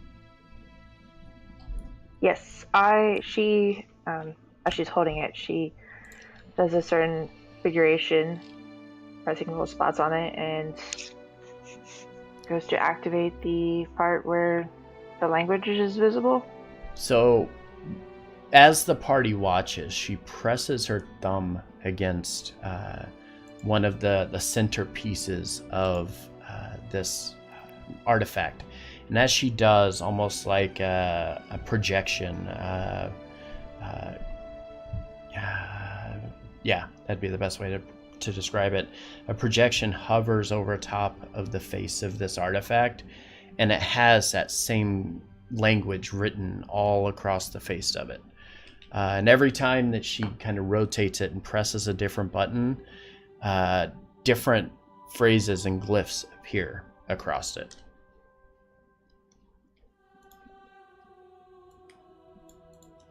Does my music do anything? Unfortunately, it does not. Yeah, we're gonna need Mariel. Yes, we will. And she, lets it resume its normal setting. Okay. All right, so I'm going to assume you guys are going to settle in for the night, meet with Mariel in the morning, and discuss this artifact and try to figure it out. Basically. Okay. Yep. DM, I just sent you the letter. Okay. Composed. What, you don't want all of us to see? No, that's Yep, I got it. How am I to be executed? Do I know? No. I mean, they did tell you that there was, or they told somebody that there was going to be a headsman, I so you're asked, going to so be I know. executed. Yeah, she knows. How is he Okay. going to be executed? He's going to be beheaded. Okay, cool. So can I give this to a guard and ask it to be thrown into the sea? Yep, absolutely. Okay, that's what I'm gonna do. Okay. All right. So, because we're running out of time, I want to make sure that we finish this up. So I'm going to have to move this story forward just a little bit. But next session, you guys are welcome to handle the deal with Mariel. So, Got it. it is now 2 days before the prophecy is fulfilled. Skytarneth, your Right. eyes open. And I need to change the music. Oh boy. Oh boy. Can I... Special Can I beheading put that? music picked out. No. Okay, one sec. I'm gonna have to copy paste it. It's not special, it's just a little darker than the regular music.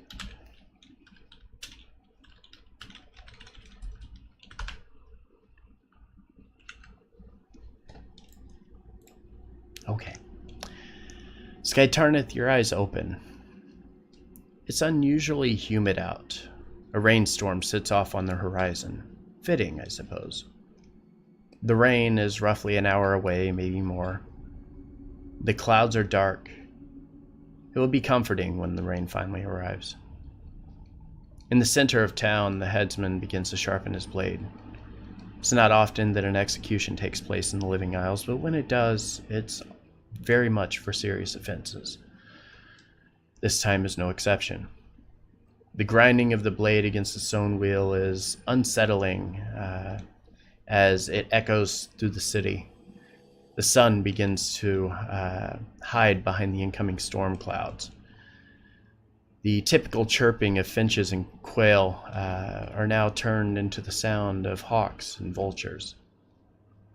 The city plaza, located directly outside of the Shrine of Tears, which is here, has been equipped to handle a situation such as this. Nobody enjoys an execution, let alone being a part of it.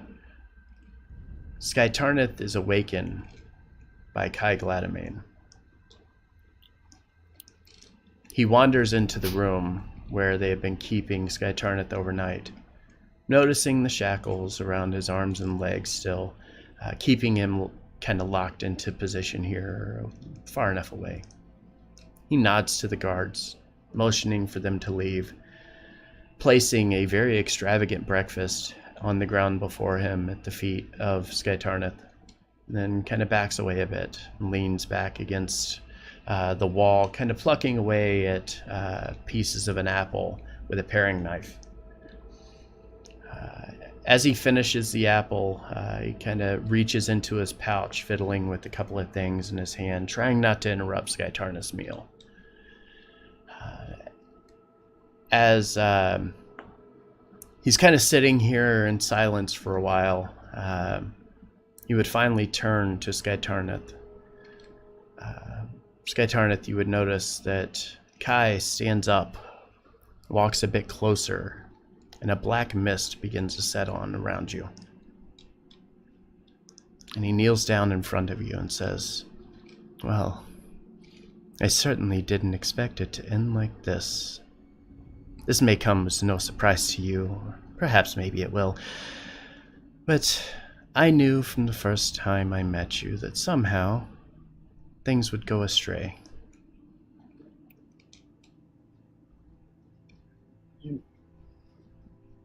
You didn't know me. Kai, He looks at you and kind of grins and says, "When you boarded my stagecoach and made your way here, I knew who you were. It's my job to know. I escorted you safely through the gates of my city without so much as a second thought. It was not coincidence that you found aid in me. Why would you help the enemy? Because my mother, she organized the release of Bo Victus with the ESS. I don't know if you're fully aware, but my family is the reason the ESS exists today. When my great-grandfather came to this land looking to build a home, he took the knowledge and power within him to build the great and powerful Evans Spy Syndicate. Over time, they would go on to be vilified and eventually feared and then finally respected. Information is power, after all. Why are you telling me this? Kind of smiles and he says, because things went sideways. I started reaching out to the ESS in an attempt to help my family in any way possible, to bring rise to the Gladamain. I wanted to see our people thrive in a realm that was nothing like what we were. It was always Stormholm who was in the way. So I attempted to derail the king. At first, I couldn't get the help that I needed from the ESS. After all, I was just a 20-year-old boy in the eyes of these powerful individuals. But they eventually started to come around. I had them hire pirates from Crow's Nest Cove and change their banners to mimic the Victus naval flags. They sunk every ship from False Harbor to Ashenport. The people of Ashenport would starve while our family sat at banquet every night. Messages from Rainhaven would never reach their destination. Their people were isolated. And then Baron snapped. Kind of chuckles and says, my mother was naive, or perhaps maybe not. Her markings would prove that she is far more knowledgeable than she lets on. When Baron attacked the Empire, I was ecstatic. Finally, my ultimate goal would be seen through. I thought the king would be executed, the Empire would fall, and the Gladamain, leading the Alliance, would take over the realm. I believe your father was caught in the crossfire of that ordeal. A lot of people were. Again, why were...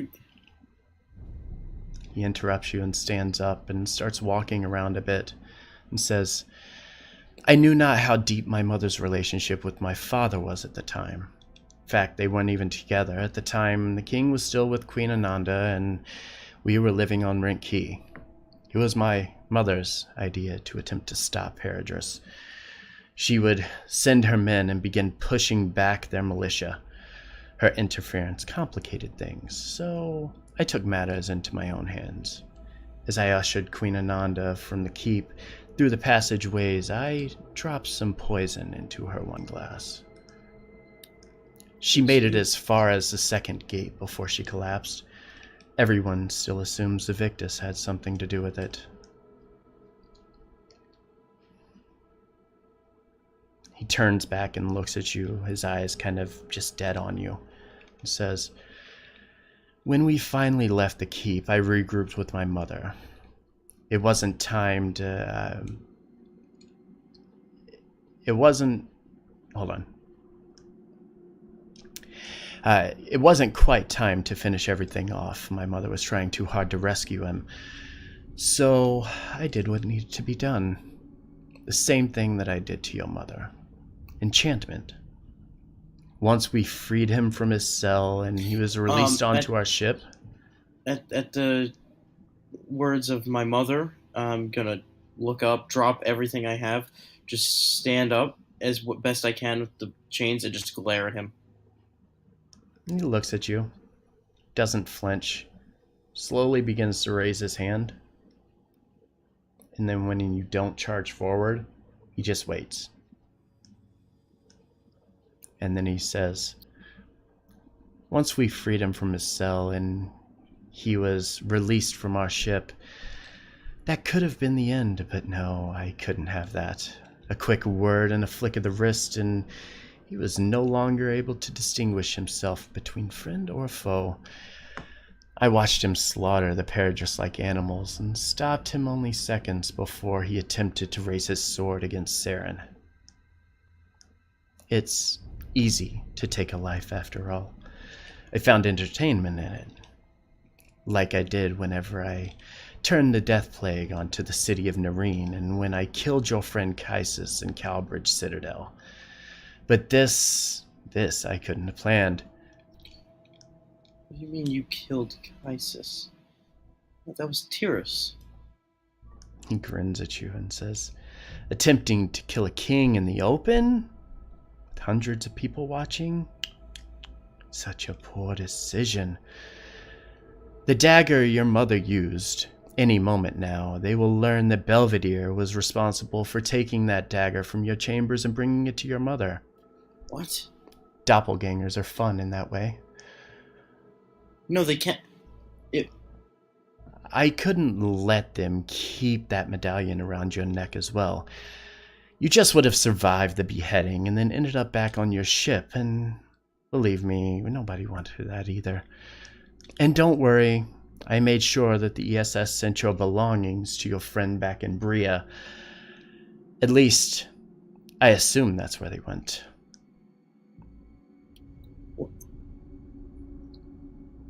Are you? Who are you? He looks at you and kind of grins and says, but you know who I am. And the blood is gonna just rush from my face. And I'm gonna fall to my knees. And as he turns away, he walks over towards this mist. And he says, don't worry. Nobody heard a thing that was going on in here. While you were busy chowing down on your last meal, I was creating a private sanctum for this space. Wouldn't want anybody to hear what I had to say now, would we? Besides, who are they going to believe? The assassin's son? Or the son of the king and the woman that she had just murdered? And he slowly walks through the mist, giving you a bit of a smirk as he steps out. He walks up towards the door, turning the handle, kind of easing it back, peeking out and looking outside, and then motioning to somebody like normal, like everything is fine. He steps out and pulls the door to, and as he does, the mist dissipates. You find yourself once again in the room alone, with only moments left before your execution. And after those moments pass, the guards enter into your chamber. What do they see? What? Me? Yeah. Yeah, I'm still in that position, just kneeling with my head down. I am not crying, but I haven't any real emotion on my face. And with that, the guards walk in. You hear him say, stand up. And at first you don't move, and after a few seconds they reach down and grab you and lift you up, and you're able to get your feet underneath of you. They immediately lead you in shackles towards Upper Toledo, the rain now pouring across the city.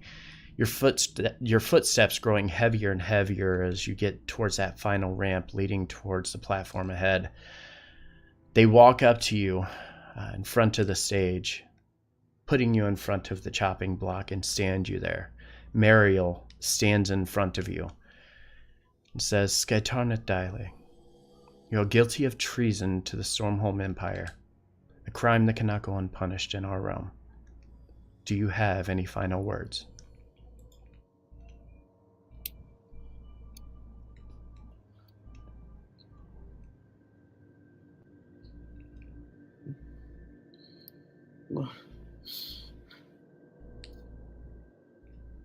My words have escaped me. Soon I'm gonna look. So can I see the sea from where I am? Yes, you can. Look It's out. lifted up into like the side of the mountain. It's elevated pretty high. I'm gonna look out to the sea and just straight to the ocean, just soon, and that's all. And with that, the headsman kind of grabs on to your chains, pressing his foot into your knee and lowering you down into place. He raises the axe, kind of lifting it to the sky. The few citizens that followed watch in horror. Mariel stands unflinching, watching as the axe descends upon the block. And that is where we end our session tonight. Uncanny dodge. Half damage. Oh Yes, my god. uncanny dodge. I'm out of here.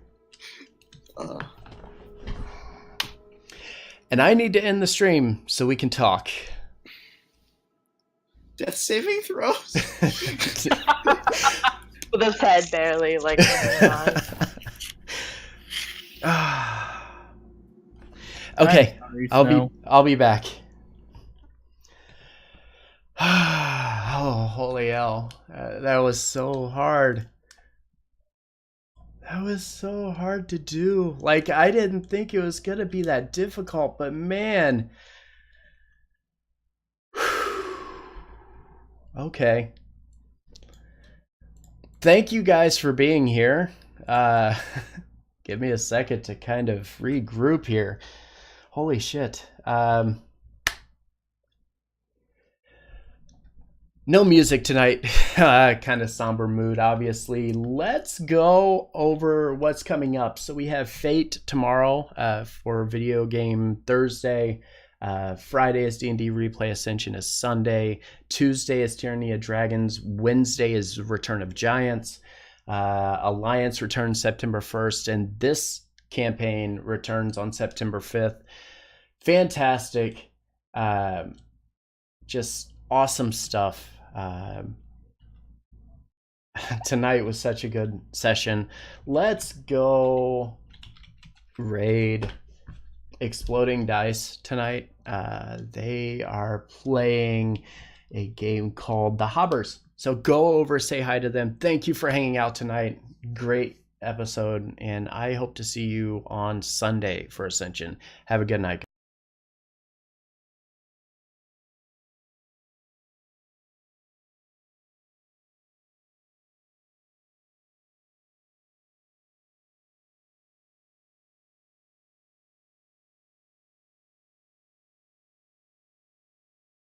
Like